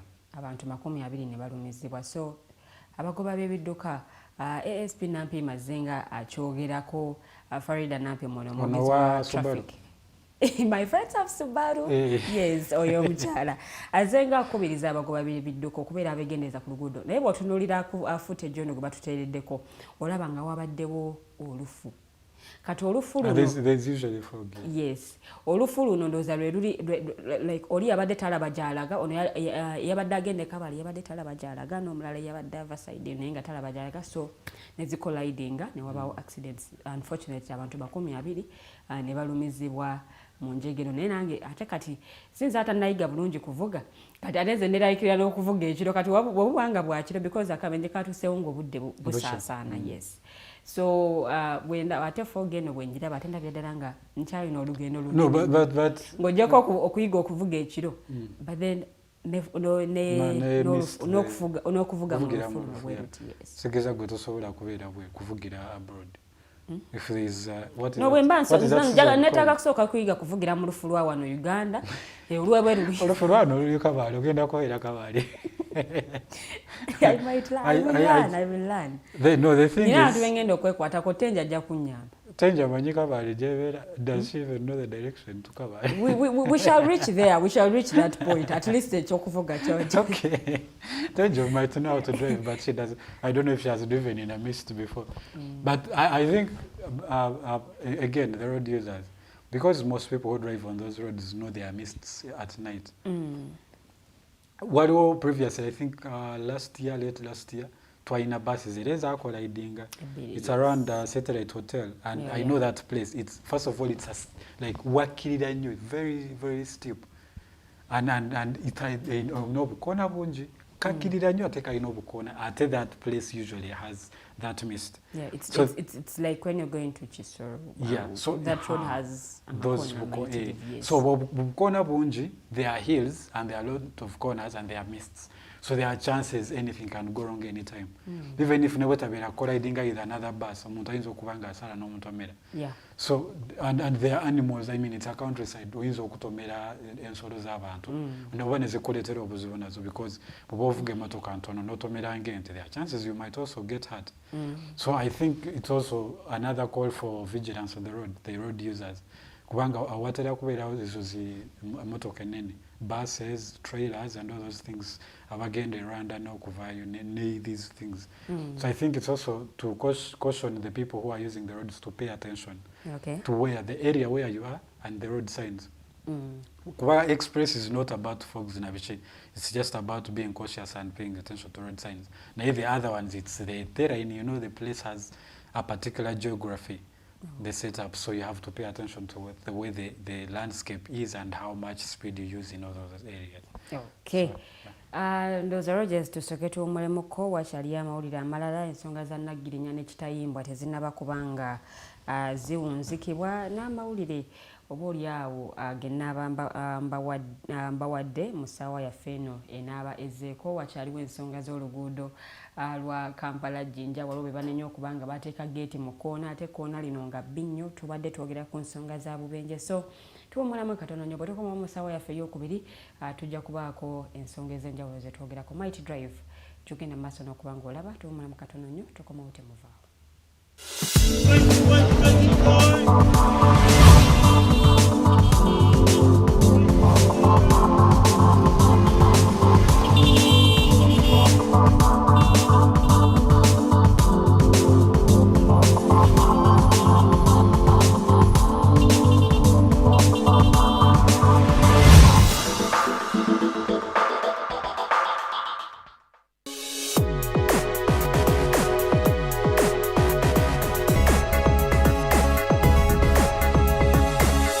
The Alternative Digitalk. Real issues, Real talk. Kaseera kakulya waliwo ekifo e Bulenga awo ku Prime Shopping Mall restaurant eyitibwa Spice Island Bulenga bagabula ekyennyanja ky'otalyerabira Goodsmith balina offers buli lunaku eza burgers, sandwiches, pizza byonna ogula kimu ne bakwongeza ekyokubiri ate omwezi guno gwa Ramadhan bakutegekedde futaali erimu buli kimu ate ku bbeeyi eya wansi ddala jangu oloze ku kyenjawulo okukola order n'okubikuleetera kuba ku ssimu 0704 11 17 Abidi Spice Island Bulenga. We treat your cravings. Looking for a pair of shoes? Les Hub Stores has a wide range of selection for unisex footwear. We have the best quality of all brands at pocket-friendly prices, and we make deliveries countrywide. Just place your order or reach us on 0772 08 0090. You can also check up at Les Hub Stores on all our social media platforms. Les Hub, craft your own footprints. Are you craving for that special meal that will entice your taste buds and leave you with lasting thrilling memories? Look no further. Spice Island Bulenga has got your answer. Natural, fresh and delicious juice, the best meals. Don't miss our daily specials from Monday to Sunday. Pizza Wednesday, Saturday Pizza Bonanza, you buy one and take two. Come dine with us and feel the experience. We are located at Prime Shopping Center in Bulenga, Mitiana Road. For inquiries, call us on 0704 11 1720. Spice Island, we treat your cravings.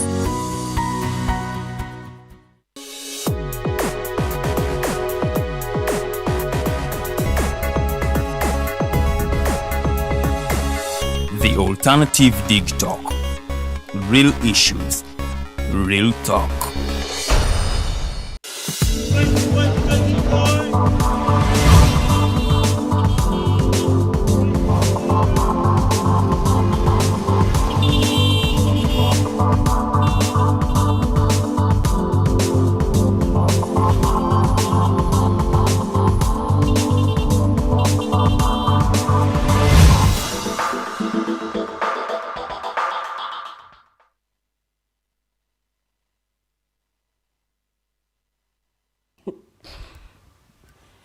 Kulikayo nnyo mukomulamu okwo The Mighty Drive ye program gyogenda maaso n'okubanga olaba ziri ssaawa 3 era nga ku 3 kuno kwakayitako eddakiika 5 zokka. Nze Omumbejja Luwedde Lilian ndi ne Rogers tuli ahabwe twegattiddwako nno omukyala ndoza naye muwe ekitiibwa ky'obumbejja tugenderaawo agenda kubanga atulamusaako olunaku olwaleero. Omugenzi gwe tubadde tusuubira okuba naye munayitera tagenda kubanga atwegattako olw'ensonga ez'enjawulo, naye tugenda kubanga ate atwogera ku bintu oba ku nsonga ez'enjawulo ezibadde wano mu ggwanga erya Uganda ate naawe atulaba osobole okubanga ozitegeerera ddala bulungi nnyo. Bwe tuwunzikidde essaawa yaffe esoose tuwunzikidde ne story ate ku nsonga z'obubenje wano jjo ly'abalamu munnange munnamawulire munnaffe yafiira luno lwennyininyini lwa express highway emotoka ate bwe yawaba nebaako signpost gye yatomera okukakananga nno munnange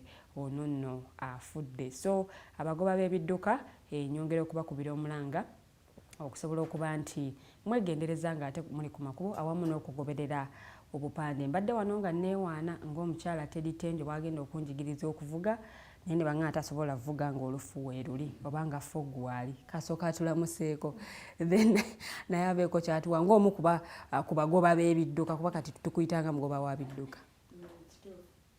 Mbalamusiza mu linnya lya Mukama waffe Yesu Kristo ngamba Rogers mbwamina amanya gange nze Teddy Tenjo ndi wano since banyingiza mu bintu by'okuvuga ebyo, so nja kujump in my review what I can say and then the discussion. Yeah, expert opinion. Not really expert opinion, but yeah, I'll give my view about it and then we shall continue. Mwebale nnyo kunzikiriza kutuula ku wamu nammwe Omumbejja ne ewamwe mwine obulangira. Yes, I'm glad to be here. Okay, I think meanwhile, speaking of accidents, the buses that collided, one of them is a volcano. Volcanoes run very fast. I thought that I should say. As a road user, is that acceptable? I didn't even know As an buses have volcanoes. I thought volcanoes stop in mountains, but okay, thank you for the information. These are companies. Buses zino mwezi vera tuina volcano tuina. There were volcano and Global. Tuina global. Yesinga okumanyibwa. Global volcano. There are very many. There are Baby Coach, Link. Yes. There are very many. Link nayo yafuna kakabiri. Was it last year? Either last year or last year wangetandika. But Link where they does Kali serious. Kali very serious. Stella could have a Link more accidents. Kali very serious. It has been mostly this one. Is it global one of? No, Link. Actually, it was a bomb. It wasn't an accident. It was a bomb. It was an accident. It was an accident. Something like that. Really good. Say really good. I think but it was Link. I remember very well. Yeah, it was Link. Yes, this is a green. Ye Link. Nekati nga gwo omugoba w'ebidduka road user mu nsonga za bino ebidduka because kati awonzo oba onsinzeeko ebigere nga bisatu. What do you think needs to be done? Obuzibu buli ku nguudo, obuzibu buli ku bavuzi mbonga bo be batafaayo bulungi nnyo okwetegereza bintu ku makubo, obuzibu buli luddawa? Thank you, Lydian. I think some time back we hosted, what's his name? The traffic officer. Gamal, yes. If I'm not mistaken. And he was saying how, anyway, we see these things happen. Personally, Nagenda, when I was doing my driving, I went and I was very terrified. It was traumatizing. And I had to go back the second time. And obviously, they gave me the same test. Okay. And in my view here is a thing, until Ogwa, you go back, you perfect it because they gave me 1 week. You go back and perfect that specific thing. Because in my view, I would say, Nipatugambe, you repeat. Like, damu class. Not only the box parking, because it was box parking, I knocked on the corner, you're so furious. Hey, get out, you've knocked a person. So, here is the thing. I think if for Tugambo day for 1 week of perfecting a box parking it doesn't make you a driver enough. You understand that here, one on listen agenda for theory, kwa particular theory classes, noiga, obupanda and all that. And abamukufe, you just cram for the test. Because you understand. Yes, because you are and the next time you find Tenjo with a car because she has perfected box parking probably and opande na bukuraming. Of course, when you cram something, you've not understood it. Any chance, kaja kuva motwe. So ntinze nja kuyita kukapani nga kagamba oba don't overtake. Me I'll overtake because at that point in time that cramming sila wa motoka ndaleja, why don't I cross, and anyway you of course overtake a vehicle, so definitely there is that vehicle. So I mean I don't care why it says it, don't overtake nze njagenda bugenzi because at this moment chanva mudda motwe. What driving school sometimes nze naberanga busy, theory classes zaberanga za Saturday naberanga n'issue, so I didn't attend any theory class. Just nakugenda nti ninayo test encha nensoma akatabo nembisayisamu awo mukama nanyamba God willingly nembuyita the second time. So wayitiranga ku bisima. Exactly. So imagine how many drivers abayitira ku bisima nenga agenda kuba oluguudo avuge up country. Before you know it, accident. Kati road signs zo obumanyi. Waliwo no road signs oluso bombuzabuza waliwo bwenda buliko obuntu bwebuti. Twasomanga greater than and then so those ones those are usually I think in corners. Kati bakugamba bwakamu kayina kakulaga corner neteriri sharp then akagende akaliko bu arrows kalaga sharp corners era bagabo terabere je mbadde mugamba just amanye kabale because that means amanyiyo because olabo tegeza amanya atwazala waranka naye ngambi wa tatusala have you driven to kabale before? Not really, but I think anyway but people need those courses even after ngafunye license. They need those courses because me up to now I'm still learning some science. Yes. Walo science just tamanya. Nabavuzi betaga refresher courses. Chitufu. So yagalo kutegeza. But road science nsonga nkulu nazikiraga tusoma mu somero batumesa road science. Of course okwata ko. Naweza feze batumesa nga mu primary za kusala kubusi. Nange chenzijukira zebra crossing jenzijukira kusinga okulaba mu. Stop waliwo bunobera ko stop. Kubera kakana ke somero de bateka ko kana kantu. And then we twasoma by the byachuka recently kwanga edde bintu babi wandikangako It is zebra crossing. They are not only signs, but recently it's just a sign. In Uganda, I don't even think we have zebra crossings. Okay, we do have. But people don't respect do they even them, respect them? Yeah. Oli ku zebra crossing oyagala kusala naye waliwo overtaking ogamba waliwo aleeta emisinde actually najja obuzi nga ta overtaking aleeta misinde kati newebuuza enekyali zebra crossing because there are times when mubeera ku kkubo nolaba nga aliwo obwana obuto obwagala okusala ekkubo tewali abwa space kusala ono aleeta misinde n'oli aleeta misinde waliwo ngamba mbu abantu babeera n'obusungu ku kkubo bw'oyinza okujjamba oyagala kusala ng'emmotoka ejja naye nga tomanyi oli ali soba kyenkana ki baali bantomeddemu ebyo ebintu ebyokusala notukako wakati noyimiriramu katono and then olyoke weeyongereyoko bwoti because there is another vehicle passing. So they told me tokikolanga because tomanya mmotoka ono gy'avuga ali soba kyenkana ki oba ye emmotoka like that. So road signs zino I think tezaateekebwawo lwa kinyumu because express olaba kuliko bakulaga slow down naye wali mu slowing down oli wavugira speed usually obeerawo ne how much you can speed oyina kuvuga kyenkana express temanyi for the people have had talk bo bamanyi babagamba kudduka for the people have had bakolera oluguudo olw'amangu is coming from Chanja to reach Serena Chigona ngambo you can use 5 minutes. Can you imagine Nikankwadde highway? How factual is that? Anti kati those are the people bolaba mulimu kutambula tugeze ebitaala because kuliko ebitaala naye oluva ku bitaala bwe muti mubanga abali mu marathon nga ku Serena Chigona mubanga abali mu marathon olyasa mubobo kyayitawo ngolaba no ate baba boda mukama yabakola akyukira wonna wasanze omusanga akyuka nga tobola be wamu babagobayo bayina be bakoma eri nga tebatuukayo but however much tukubira omulange eri government oba nabakola ku nsonga zino ez'ebidduka n'abagoba b'ebidduka beetaaga okwetereza beetaaga at least nabo okwegendereza ensonga zino ensonga z'okukubo because there is that thing they normally say mbu obeera ku kkubo simanya gwe wekaabeerako ng'omutegeevu mukitwale nti gwategeera. That's so true. I was asking my brother guy sometime he got an accident. So I told him, but you're such a careful driver. How did you get an accident? And he told me one thing. Gwosobola obeera careful naye oli ajja nga tali careful so gwe n'okagenda mye n'akukoona. In fact wale ntwatuka twali tulinze nga everyone has stopped, everyone is waiting and a border guy comes like natutaka as if for to wasting our time nti mwe tebina byakola he was narrowly knocked into a trench. Oh my god. So and then also border riders abaana abo oluusi bavuga bubi. Omwana akuyisa wakati mu mmotoka bbiri muli wakati mu luguudo. Sometimes I think it also goes to the passengers because honestly speaking I don't know how I sit on your border, I pay you and you drive me like you in a car package you call delivering.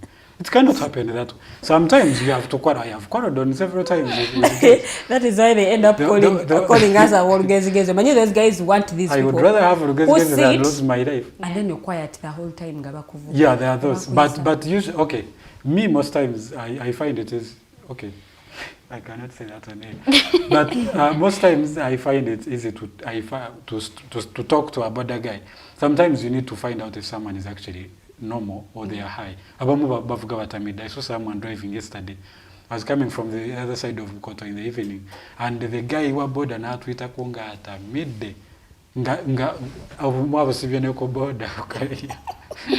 But you'll find that one you probably do not know no tulabutozi. So I find I usually for the ones I do not commonly know banuba ordinary ngatom kwesa buli nako. Omubuzanga no yogera mukona yola oba ali normal and then you can get off. Actually, I have seen some people say they do not cannot be driven by short border because singa mutagenda kulinya wasemugwa mugenda kugwa straight away. Okay, that is but I think it's I'm sorry for that. No offense. No, but I think we should also take initiative, especially ku borders. Oyogera mugamba look, we are going. I am late probably, but we cannot drive this fast because what is the point of dying before I reach there because I am late anyway. So you would rather go slowly, be late, but arrive. And a lot of people do not do those things. There was a time we were going somewhere actually with Kato, who was still in campus. I was on another border, so Kato and another friend of mine were on the same border. Omusajja yabavuga nga ne batuuka nga tebakyasobola kulinnya ku buntu buno nga amagulu gali wakati. Where were they going? We were going to Uganda Coffee Development Authority. So omusajja twayita mu industry area kati ne tusanga okajamu ne katulisa lisa omusajja nga neta ina bugumiikiriza kati bw'oba ova mu industry area ng'ojja ku kino ekya bagita Jinja Road omanyi bw'oyita mu industry area otuukira ku wanu so kitegeeza olina kusooka kudda mabega olyokodde ku kkuba eridde eri so omusajja yabaleeta bubi nga bigere biri wansi w'ebiti n'ava mu wanu we n'agivuga ng'akwate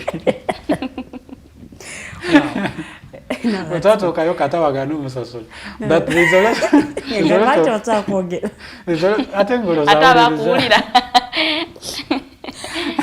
I had the policy. A lot of people lose their lives that way, and people who have not been knocked have been ababoda baine mzeje vuga one way. Natoka nayagala avugire kabebe n'wati ayitewo mpola nyigiriza nze kuba mubera mujamu kwa boda yenyigiza neze nayo muze ngasula ku boda z'abavubuka sibasobola ndiganya abantu abakulukulu abasajja nene abakulu nabayine entondo kati tukanga totandise mu respect ate nyingi nnyo ngasobola kumugamba tusamugambako oba ate kati natusuka ate nga ali too slow kwegamba and then what was boda zizina ekintu kyemabega ekiwanvuko bwekiti ezo ziri at least comfortable unlike these ones bakuba mu buno buhampu bwa luguudo lweru kulina obuka mbanga no akuba nogiramu nodda katoveeko but I think it takes both ways now for the bodas it takes even the people ourselves the passengers not necessarily the drivers kuba that one omuntu gwensasula money you have to take misiro I understand probably squad center nyingi tulamuza obviously probably nekusera nonyiga bito kitegeeza nti onvuge bubi ogenda osule mu accident and also if you can get a helmet it's very important that's true.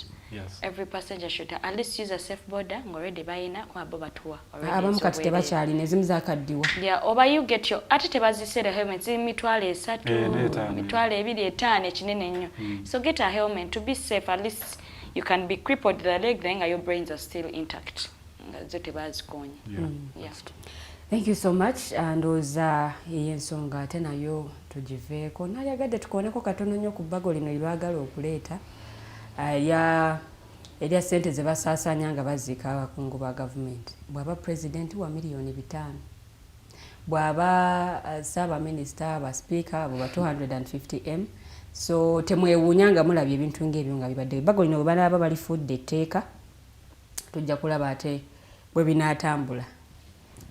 I was seeing one of the news one of cultural institutions bagala obongeza emisaala from 5 million. Apparently the government cultural leaders abo ba kings they are paid by government 5 million. So they are also saying they want salary increment up to 10 million. Really? I do not know how much they contribute to the GDP, but that is it. But we do these things of sorry to cut you. Exactly. We do these things of Kabakaran. Yes. No. And they house those things. They're the ones who house those things. It's not the government. Okay. Don't they get money from those things? No. Of course, definitely they get, but they have invested as well. No, let me ask. Buganda has this thing. Every plot, I think, in Buganda pays a particular amount of money. I think for 10 years or 1 year. Those sort of things. Yes. Where does that money go? Does that go to how the many people kingdom? here in Uganda have plots? They do. People pay for those lands. They pay. Abatuufu kale we ziraga Rojo mbuzizaawo nange ebimu simanyi waliwo amasomero abatuufu zigenda mu kingdoms, those kingdoms. So why do we have to pay the king if they have that money coming periodically? You're asking why they have to pay the king? Yeah. Because let me ask, those leaders, they definitely pay only the king, probably king of Buganda, king of Busoga. Maybe they are prime ministers. Probably. And you feel like 5 million nyingi nnyo ku sente government wenyewe zibafuna. No, si nyingi nnyo. I am okay with 5 million. I am not okay with them asking for an increment. Do you know why they are doing that? Because bala bane in parliament, they are doing the same thing. So because they are already getting more than Banaba Kings zibafuna, but they are asking for increment as well. Oh, actually they don't ask. They just keep increasing them. Because Amabat, did you see any king get Mabat? They didn't, but the ministers did get Mabat. And then some MPs. Oh, yes, MPs. Sibafuna eza Mabati. Sibana bafuna ezokola bichawo nga bayina omukulembeze gwagala kuyisawo, and these guys don't. So now bagala now bachifune because lately in Uganda, like nfuniramu wa oli agenda ku the post nenga nfuniramu wa kugenda kulya everyone So nabagamba wife rachifuna milioni 5 nga bali mu buwumbi naffe batuweeko batuongezeeko. Now does that represent the people? Kubanga, for example, in the situation, the economic situation we are, if you are king, of course the leaders are doing wrong things. Do you decide let me do wrong things because everyone is doing it anyway? Because they have probably tried to change and nothing is changing. And so you decide to join the queue and make the wrong thing. You've not heard that saying of saying when I chwa chigaye na joining omukululo. Waba ongezako chuso omukululo ku diverting. Yes, join them. What sagucho sagujje no kuzi. Aha, nawe ngogwegattako bagasinga mutuuka ku destiny. I think the culture leaders are doing a good job. Because I think it's not fair for them to ask for increments because they have ways of getting money themselves. They can work, the Wadi Abagana code as individuals themselves, they can work. They have resources of the kingdoms, they can use those to multiply and grow their kingdoms and stuff. I mean, there are very many ways they can make money. So it's not fair for them to say that the government should, on top of all of those benefits, it's not, I think it's not fair. Yeah. Well, I won't say it's fair or not fair, but I think those cultural leaders have lost relevance. They are no longer as relevant as they used to be, I would say, currently. Because right now, the president has taken over literally everything, I would say. Because I remember when I was growing, at some point, I don't know, I was a little younger than I am right now, obviously. And Kabaka yali agenda, bugerede, netwekalakasa ngamuganyo genda. You get? No, of course, definitely I wasn't, but people did. Yes. Right now, I doubt that people can still do that. I think they can. They can. Okay, the numbers, of course, are down. Because here is the thing, people are frustrated. Odukire Buganda, tebakuyamba. Kwa bagamba ekikonde ekiri emengo empulizano kusho ya Friday. Ekikonde ekiri ewa emengo kirala. You get it? Ojja kudukira busoka tebajja kuyamba. So definitely right now we have lost kanzite morals. Like doctor keeps saying to egate turane, which you don't like.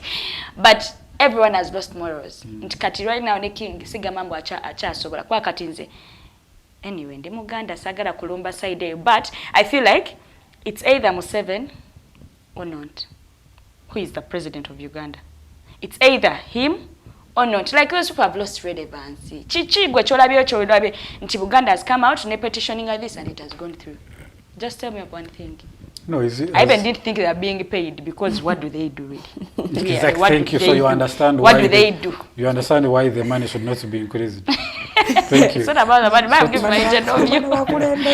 Yeah, they have, but what have they done for us? What have they done for us? Akabaka tabadde mu lemo gw'okulwanyisa Mukenenya owa Buganda. Na decreasinga oba yeyongedde bwongezi neera. Akomyewo. Okitegera it had even gone down but now it's back. Yakaddamu okweyongerako recent naye abadde nga akendedde. Kati ku recently yakozeewo ki ku Mukenenya? Naye mulwadde. Kati Kabaka ye agende na represent na meeting ne abakulembeze b'Ebungereza n'abaganze nwanye Mukenenya mu nsi yange. Nati the message jayogerako banaye twekuume.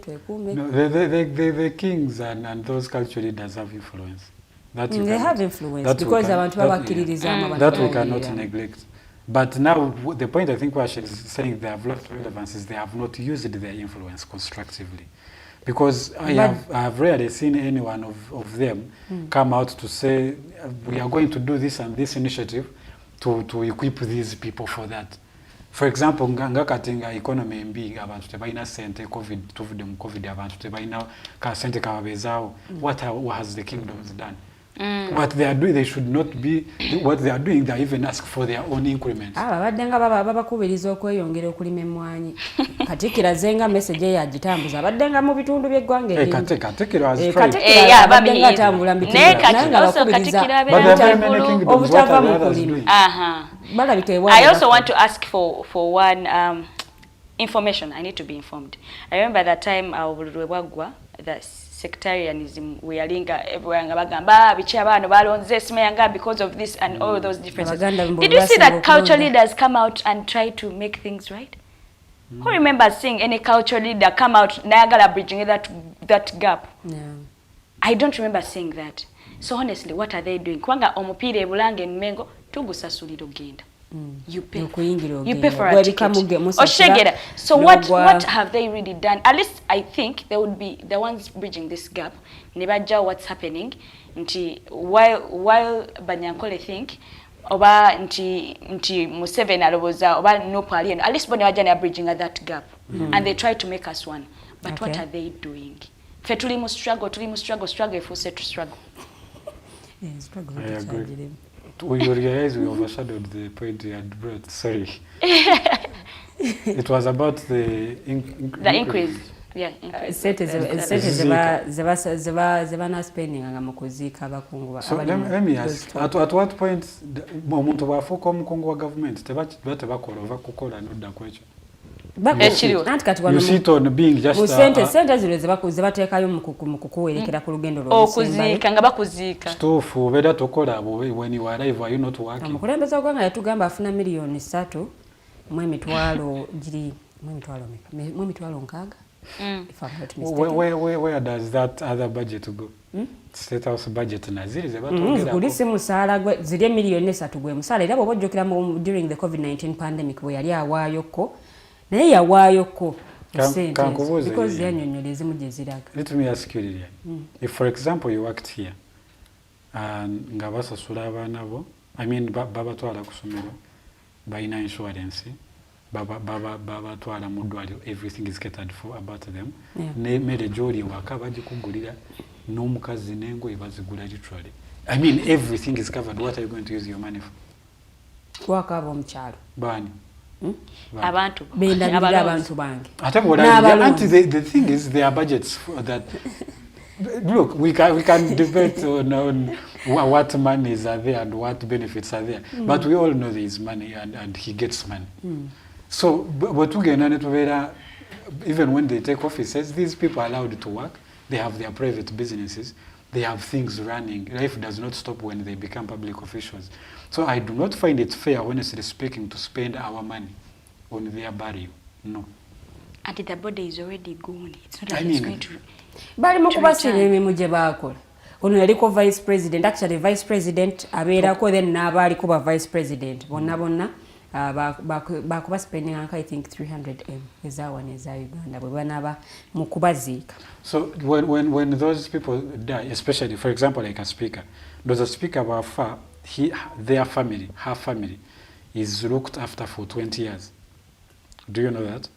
Wow. For 20 years, everything. The current speaker or any that has ever stood for speakership. Even when you retire. The sitting speaker, like Abera Aliko at that particular time? The sitting speaker never retiring and was that their families are taken care of for about 20 years. So that means that Jacob Olanya's family. Yeah, he's being taken care of, yes, and for then, that long. The former Speaker of Parliament, Yaliko, Honorable Rebecca Kadaga, she still gets, I think, half of her salary.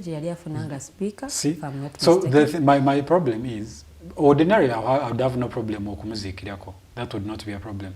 My problem is, it is not sustainable. We can probably have a retirement maybe program. Until the public servant who are retiring, they are entitled to ABCD. But you cannot say that if you die, we will look after your family for that long, on top of the 500 million for each one of them when they in their burial. It's okay to do that to contribute to their burial. I think they will have done enough. But I think that is not a better way to do it. We could do his oku retirement plan. Well, even they have not, because there should be requirements for you to be entitled to that. If you die before retirement, what should we do? What do you think, Tenjo? I feel like telling Roger, now you know why the culture leaders need the increment. How can you invest 500 or 300 million on a dead person? Yes, no, this person is getting 5 million. No, we are saying this one should not get an increment and the other one should not get the 500. No, me what I'm saying. No, I'm trying to prove a point. I'm actually trying to prove a point that, do you know why they're asking that? That's why they're asking for that increment. Yeah, because how do you invest 300 million or even 500? Kumuntu afuda, you guys, when we die, ogenda mugula ate batugamba tutandika for abalokole batugamba tutandika bulamu bupya. Life is fresh. There is life after death. Yes, there is life after death, but it doesn't even go with your money mbuzo to table. Kwa someone has preaching class and neba kuzika ne motoka togenda jivuga. Neba kuzika ne sente tezigenda kugasa. Kwa mugulu ngaola anti dollar mu US yekola. Wano shillings izo was twala mu tezina chezigenda kola. So I think it is pointless, really. That is spending wastage all that of money. That is wastage of resources because the centers are for abayibo musoro. Abadde yes, yebale, but awo gugwe gukomye. When you die, your use has ended. Yes. we can still respect them, really, because I mean, bajabo and kakumbitaba and all that, but it's pointless. Me, I think even if they would same way as mukuzika, if he hadn't informed me that basigala babalabirira, at least one is what the family, you know. But since the family is gala bazirabirira, bazongere myoga. Why do you think it's deserved? Do you think it's deserved? Nga kasimo ku mirimu gyabakoledde eggwanga. Okay, ne baba banga tebabatesasaanyirizaako all this big amount of money, the 500M, the 300M, the 250M. At least ne wabaawo that amount of money. Ne bwe zibeera miliyoni 5, okay. Otuve ku 5 tudde ku kwata.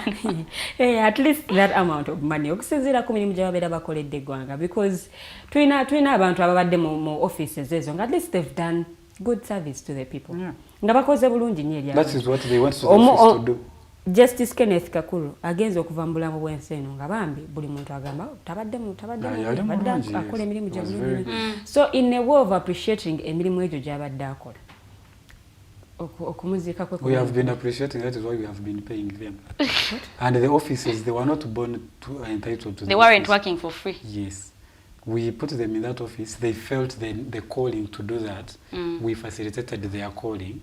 They have served, they have finished their race. So there is no need of giving, like, what for? We are paying them. But if we want to give them, that is why I was saying, Lydia, maybe we can have the I want you to retirement. elaborate. Are you saying they spend that money kumazika, or they give them that money to help? No, they so at least so the family can have this the money. Kumazika. Okay, okuzikibwa kwa. Bakuspending. Kusasaanyizibweko this amount of money. Because we've seen, what do they bury them in gold coffins? What is it?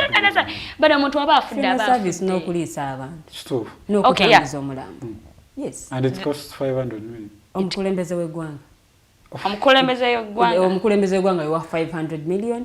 Then vice president. Right, bagala mutwala from country to country. No, okay. For it's overrated. The president, you might justify that it's a president, but also where it does not become justifiable is because they have state house has budgets. Those things can work on the barriers. We do not have need. You see, the problem why we have had a lot of expenditures is because we try to create another unit of every small thing that is not necessary. Duli wali an initiative yokumerging ministries. Why? Because there has been duplication of responsibilities. The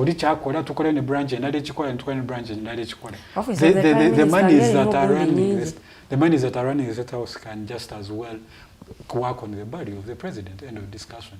Do we need another law to have the money of the president for body? We need another law to look after the family of the body of the deceased. The deceased. We might need another law to look after the properties of the deceased. Because so they don't die with him. Because what is we be there managing someone's plantation, banana plantation, he died, so we have to maintain it. Exactly. Nalaba bajjukira late speaker yaliko Jacob Olanya mu parliament. Naye yakola ebintu bingi nnyo. Lwaki tumwerabira olw'ebirungi bino byonna byakoze? Yes, so family ye esigale ng'eganyulwamu. Okay, nakyo si kibi, naye emyaka 2 mingi nnyo. Myaka 2 mingi nnyo. But also this amount of money that is being spent on them mu kuziika, kale bakendezeeko miliyoni 5. No, it has to be one. Yeah. For me, if we want to the 500 million. No. The 500 is a lot of money. Okay, my issue is like spending all that amount of money. No, this is what I'm saying. If they want that much money for the burial, there should not be benefits to their families after. Thank you. So it's one of them. Either your family is going to be looked after, or you will be buried with haven't you heard of these things? But not both. Abaana b'abalwanyi okuleeta government eno mu buyinza nabo beetaaga okuyambibwa, beetaaga okufiibwa. Abaana baabo. Bazadde they were risking for their children, my dear. So they could have lost their lives and their children. We could have lost our lives in that. We're even born. I was in the area. You were in the pipeline. I come from Ruero Triangle where that war was. Yes. Why are they not paying us for risking our lives in that period of the war? Because our lives were also at risk. Where you didn't take part, you'd have taken part in the fighting so that they pay you. Yes, you are in the middle, but dormant, not helping. We were helping. How were you helping? We were the ones keeping those people.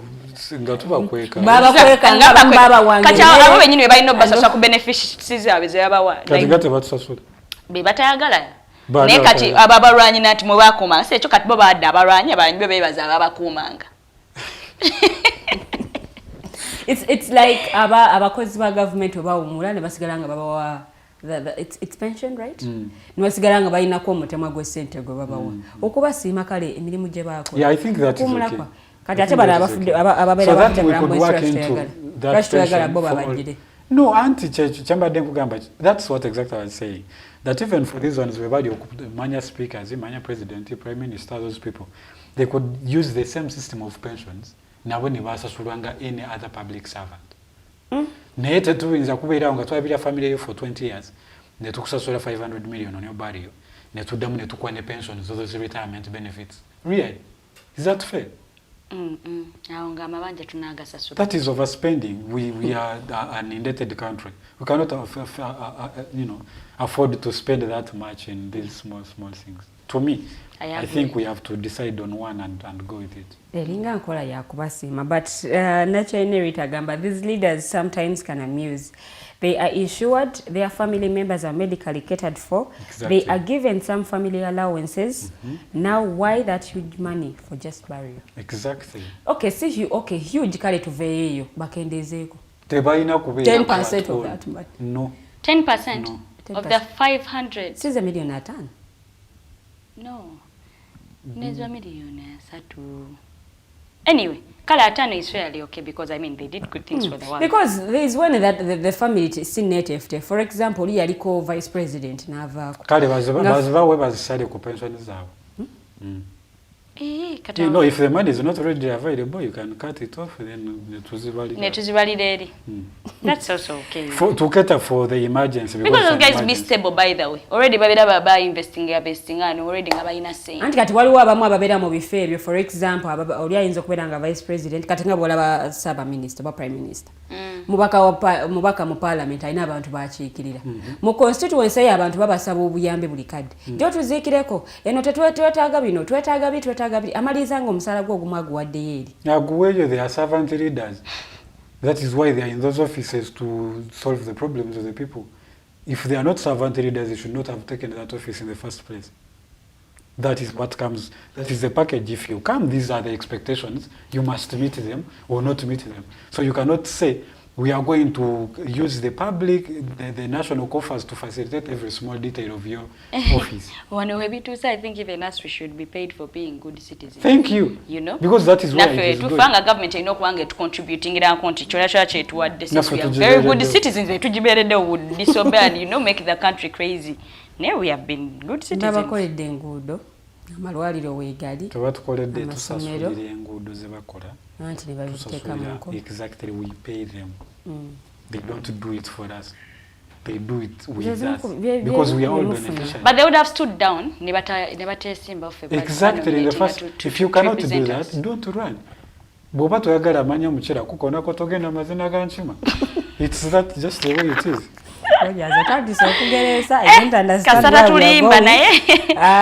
She continues to say, what's wrong with the current amounts for the burial arrangements that makes them to amend the amounts more so in the current financial crisis where people can't even afford a meal? Yes. Uganda is a failed state. I agree. They were debating. What you were the other day on Gorobi? Is it Gorobi? Gobi. Ramadan Gobi. It's Gobi. Yes. The permanent secretary of Ministry of Finance.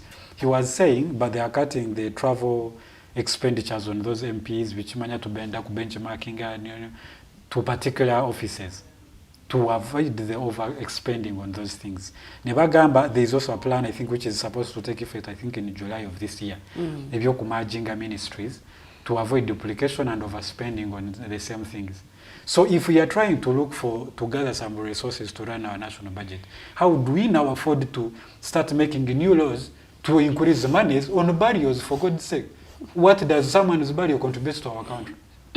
So, as an individual, I am very disappointed.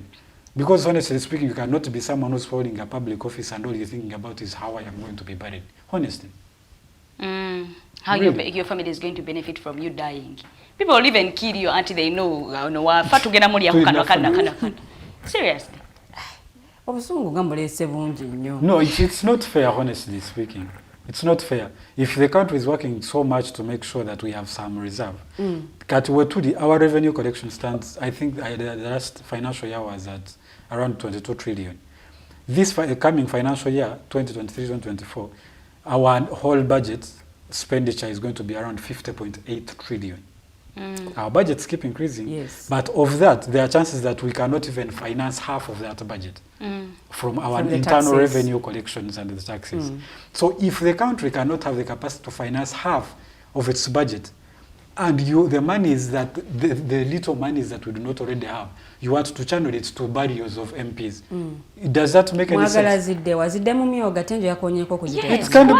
because of course now that is another issue altogether. We can say we are going to address the structure of Emyoga to make sure that it delivers. That is if we pay attention to structuring it anyway. So our channeling the money there would be safe. The problem is the structures are not good.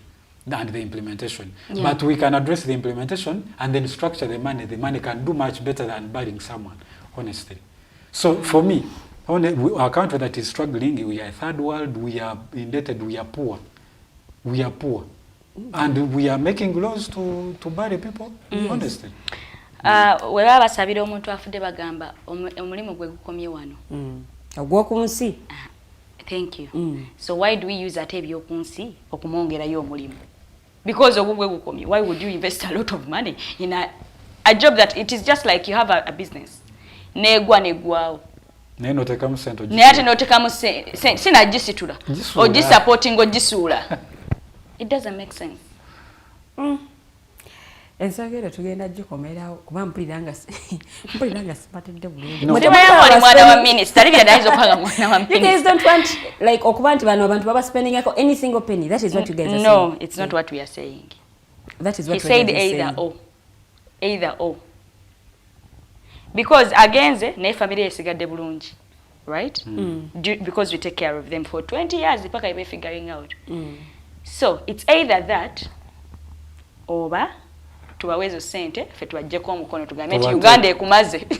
Webalekolera gwanga nga bakumalirawo bwe bati. Wow. We are not saying they should not get any benefit. They can get it. The problem is we are giving them multiple. Yes. So either even the 20 years should be reduced to like 10. So either we give them that family benefit for 10 years, or we give them that 500 million. Or we do the pension kind of thing until you have retirement. When you retire, those are the benefits.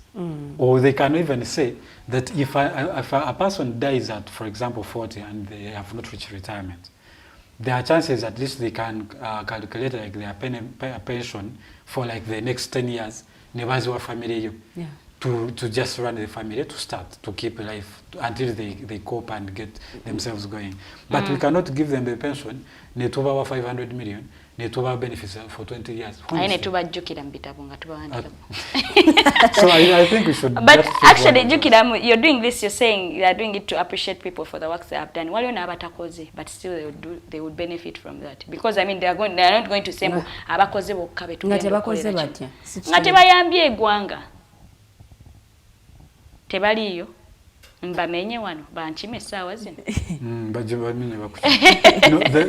You mentioned, I think it was you who mentioned earlier, Auntie, those people manya bakola chi abazirwanako. No, abana those things. Honestly, what have those people done for the country? Their parents. Their parents. Yes, give their benefits to their parents. End of discussion. Why do when the parents die? Well and done. Thank you for your job. No. Rogers, you're big. Why I'm saying that, Teddy? It is going to come to a time where we have to look after a whole generation. My grandfather has Irwanako. So I am entitled to something because it is my family. If he could have died, I would probably not have been born. Yes. So I am entitled to something because he risks his life. That is how it goes. You're personalizing this thing. Let me tell you, if it has Abana Bazirwanako period, that's okay. No. Because katono mwana wazirwanako teyazirwanako ye kenyini. So yes, you help eyazirwanako no mwana we. You're not obligated to help omuzukulu we yazirwanako. Stop it at omwana we because I mean ono ye yandibadde nga olutalo could have attacked omwana wa yazirwanako directly than it could have attacked the muzzukulu. That is why I was saying, so the rest of us who are in the region where there was fights, our lives were not at risk. For you know, he's personalizing this whole thing and now. He wasn't born yet. Well, you I'm weren't not born personalizing yet, it. right? I'm just trying to show you that it's In not 1986, necessarily Maybe your father benefited. If he was, or the father to your father benefited. Because well, actually, my grandfather did a bit. Then that's okay. Benefited. He himself alone, and that was okay. Because No, him, your grandfather did, and your dad right now. That's why I benefited. benefited. Mulamu. Nakirekera taata wakikwatemu naye kati gwe togenda talina kati taata wange kyakwata. No, Roger kyembadde nkusaba sokoddeyo wako okola okunoonyereza ekituufu. Chances are high you're benefiting. Oyinza n'okuba benefitinga. Nga you just don't know nga you did. Actually, No, my grandfather did. Kati maybe your grandfather. But my father did not, and that is okay. Why do you say your father did not? What Is, proof do you say that your father did not? because they are not facilitating him, and you're No, saying, is your grandfather still alive? No, he passed. Maybe he did before he passed. Who he did? did facilitate your what? I mean, he did something like atoloza baziyisambo ku baana ba era baziyisamba zadde baabwe. Unless nga mzadde otaliwo. Kati maybe your grandfather did something on behalf of. Maybe your father benefited in one way or the other. Did not, Yes. He did not. He did not. So my problem is with that. But anyway, that's another discussion because those are not very many. And not all of them get anyway. So it's a few of them. So Chaba culture leaders na church. Chaba culture leaders, no, we cannot increase that money. In fact, 5 million, I think. But I think it's only Buganda Kingdom ye inebyo bya Kabaka birthday run and all that. Nebusoga bibe. Nabuba because Tebabiyita ebyo naye bibeerayo. Tebabiyita why are they necessarily not that. doing? Who is stopping them from doing those? A member of parliament is earning salary omuyitirivu kati culture leader lwaki Nze naye nga bulaba baagala ziteeka mu kuziika bazibongere. At least tumayinde abalamu member of bazirya. parliament. because these people are also influential. Abantu bangi nnyo babawuliriramu. Actually, they are great people. Yes. Yes, they era are. bw'owuliriza That's true. bwe wabeerayo nti oba bw'oba weetegereza obulungi oba Buganda bategese emipiira gy'ebika oba emipiira gy'amasaza and all that. A lot of people go there. Era bawuliriza message from their king. Bagamba kabaka yayogedde bw'atya omuntu ayinza n'okukola ekintu just because the king has said That's true. nti omuntu ono akikola. Yes, they are N'atakikola just because the member of parliament has told them to do that. Okiraba? And for these MPs bo tebalina nti oba political parties bo gye bagwamu. Unlike this other side nti ebibiina by'ebyobufuzi byawulayawula. Oli ayinza okuwulirira mu mukulembeze w'ekibiina kye bw'ayogera n'atawulirira mukulembeze w'ekibiina gundi bw'ayogera. So kati these people nabo balina omugaso mungi nnyo. Bwe babongeza ku musaala mungi nnyo ogwamu essuubi nti abakulembeze tebakoze mu parliament. Weesiba ku Bwakabaka n'ogamba maybe kambeera eno osanga eno bijja ttereera oba ebintu biryoka okusinga eri. My issue was not that they are not doing anything. My issue was they have very many avenues to raise resources to run their institutions. So much so that government does not now have to come and add more money.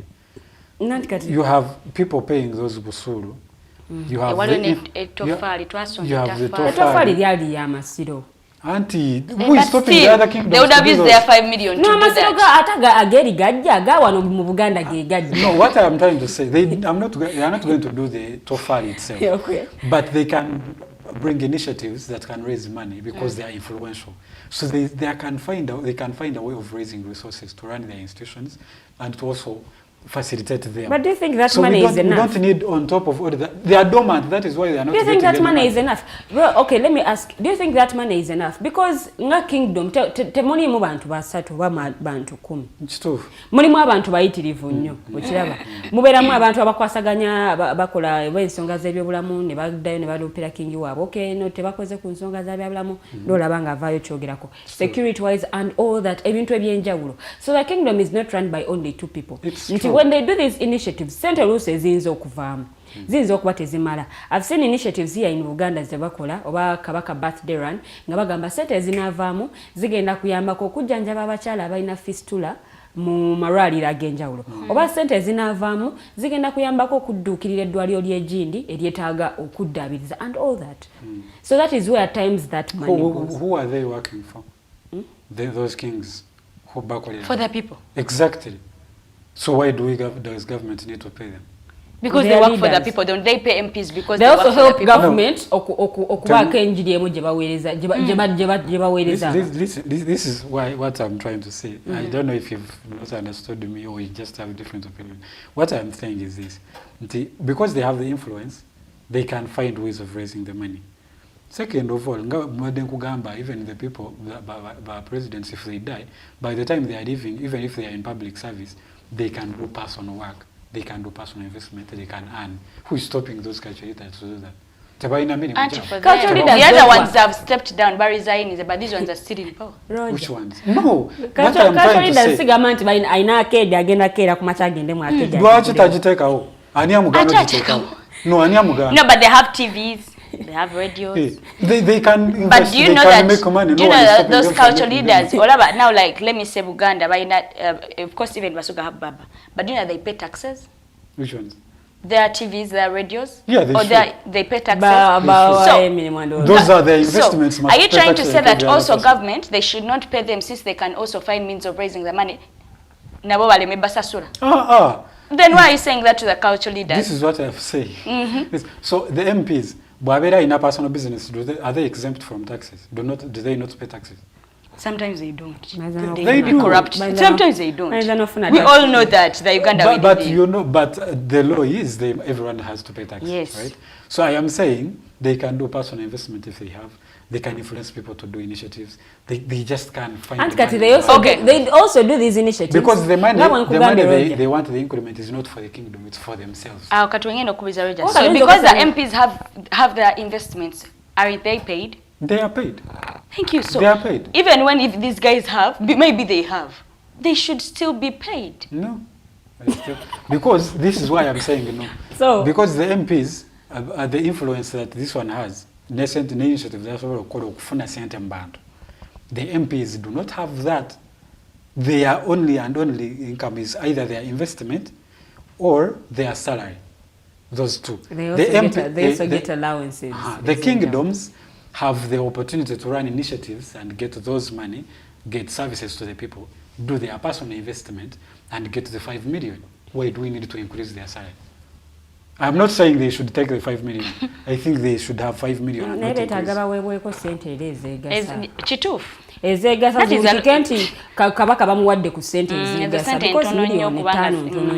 if I were president, I would not get even the 5 million. Yes. Because their calling is natural, not official. Because natural. Was it even the president who said Parliament yeah, because you know that every time he has a bus that he gives to someone. I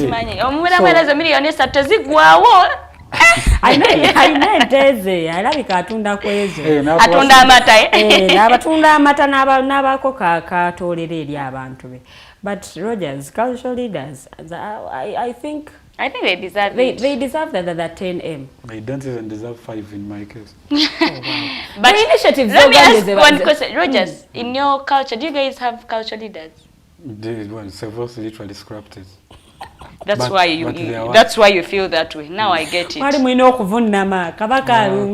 he feels that way, because he doesn't know what it means to have your hope in a culture leader when this side it has refused. So am I doing it because I have no culture leader? You're not, because you're apparently in power. Ngomwaka gugwako abantu waneno mu Buganda, actually ne mu Busoga, ne mu regions ezimu balindirira kabaka waabwe abeko kyayogera. Ubaka bwa kabaka waffe ng'omwaka gukola ki gugwako. So it means these people are influential. They need to be given this amount of money, that 10M. Because they are influential. Yes, they are. Not even that. No, Lydia ni alikuwa zamani, but there are very many things that those guys do that we may not even know. There's a lot that they do. There's a lot that they do. Obimute tubimanyako, but there's a lot that their kingdoms don't facilitate them. Do they work for nothing? The kingdoms don't facilitate those kings. Anti lazinze okubeewabwe kyawatu tebafunako nnyo.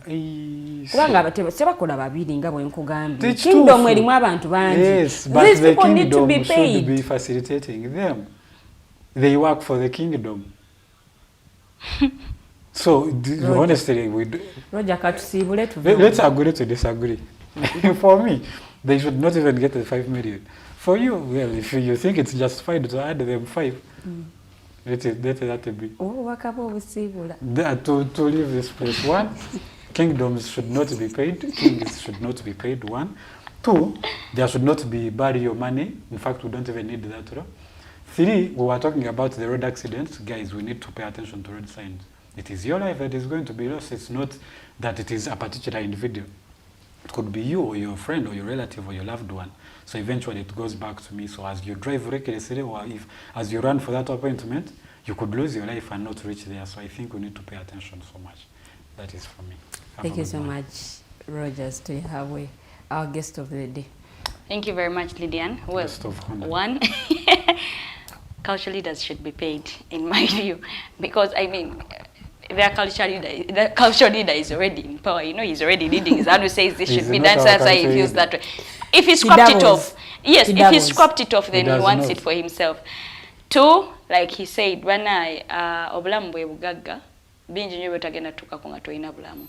Neba nakuzikanga like Lydian wagamba ba MPs bagala simaya ba president simaya bagala bongeza sente simaya neba nazikuteka mzo nazo ne emisolo ja Uganda jona ne bagikuteka mnenga bakozise, you will be of no use anymore. So let's be careful. If you need top up our board, or you if need be border taxi kwanga at least omuntu afunye accident mu taxi si omuna afunye mu border. Then mugole ne helmet, you talked about that. Get a helmet if you can. Really, it's very important. Nze ng'omuntu obooza nti sinafuna motoka naye nabanji nja kudda ku driving school neranze mu nsomo obu science. So let's be conscious. Like atucheme ku kabaleta automatic bintu bya kulinya kusiba no. That's not how it all works out. No, because every time you find an accident, no one says that it's my fault. No, you find them arguing. Yet one of them is the cause of it all. So I think let's be conscious about stuff, because a lot is frustrating us. I understand. But at least byetsolo kwewala tubyewale. Neyanza nyakakisa kimwampa doll na kurairo kuja wana. Nature okiziganya nange nti tuwa million bitano.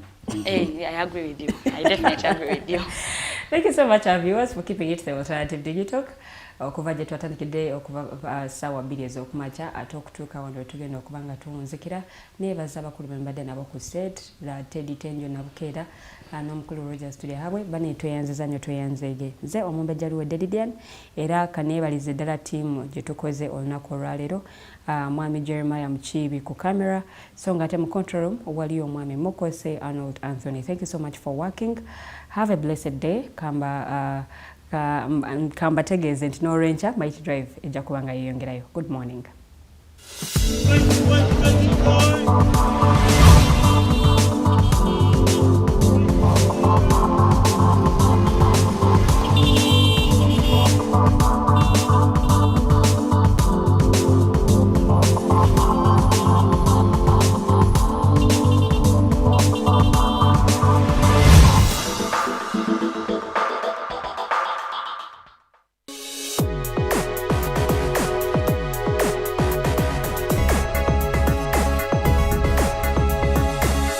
The Alternative Digitalk. Real issues, real talk.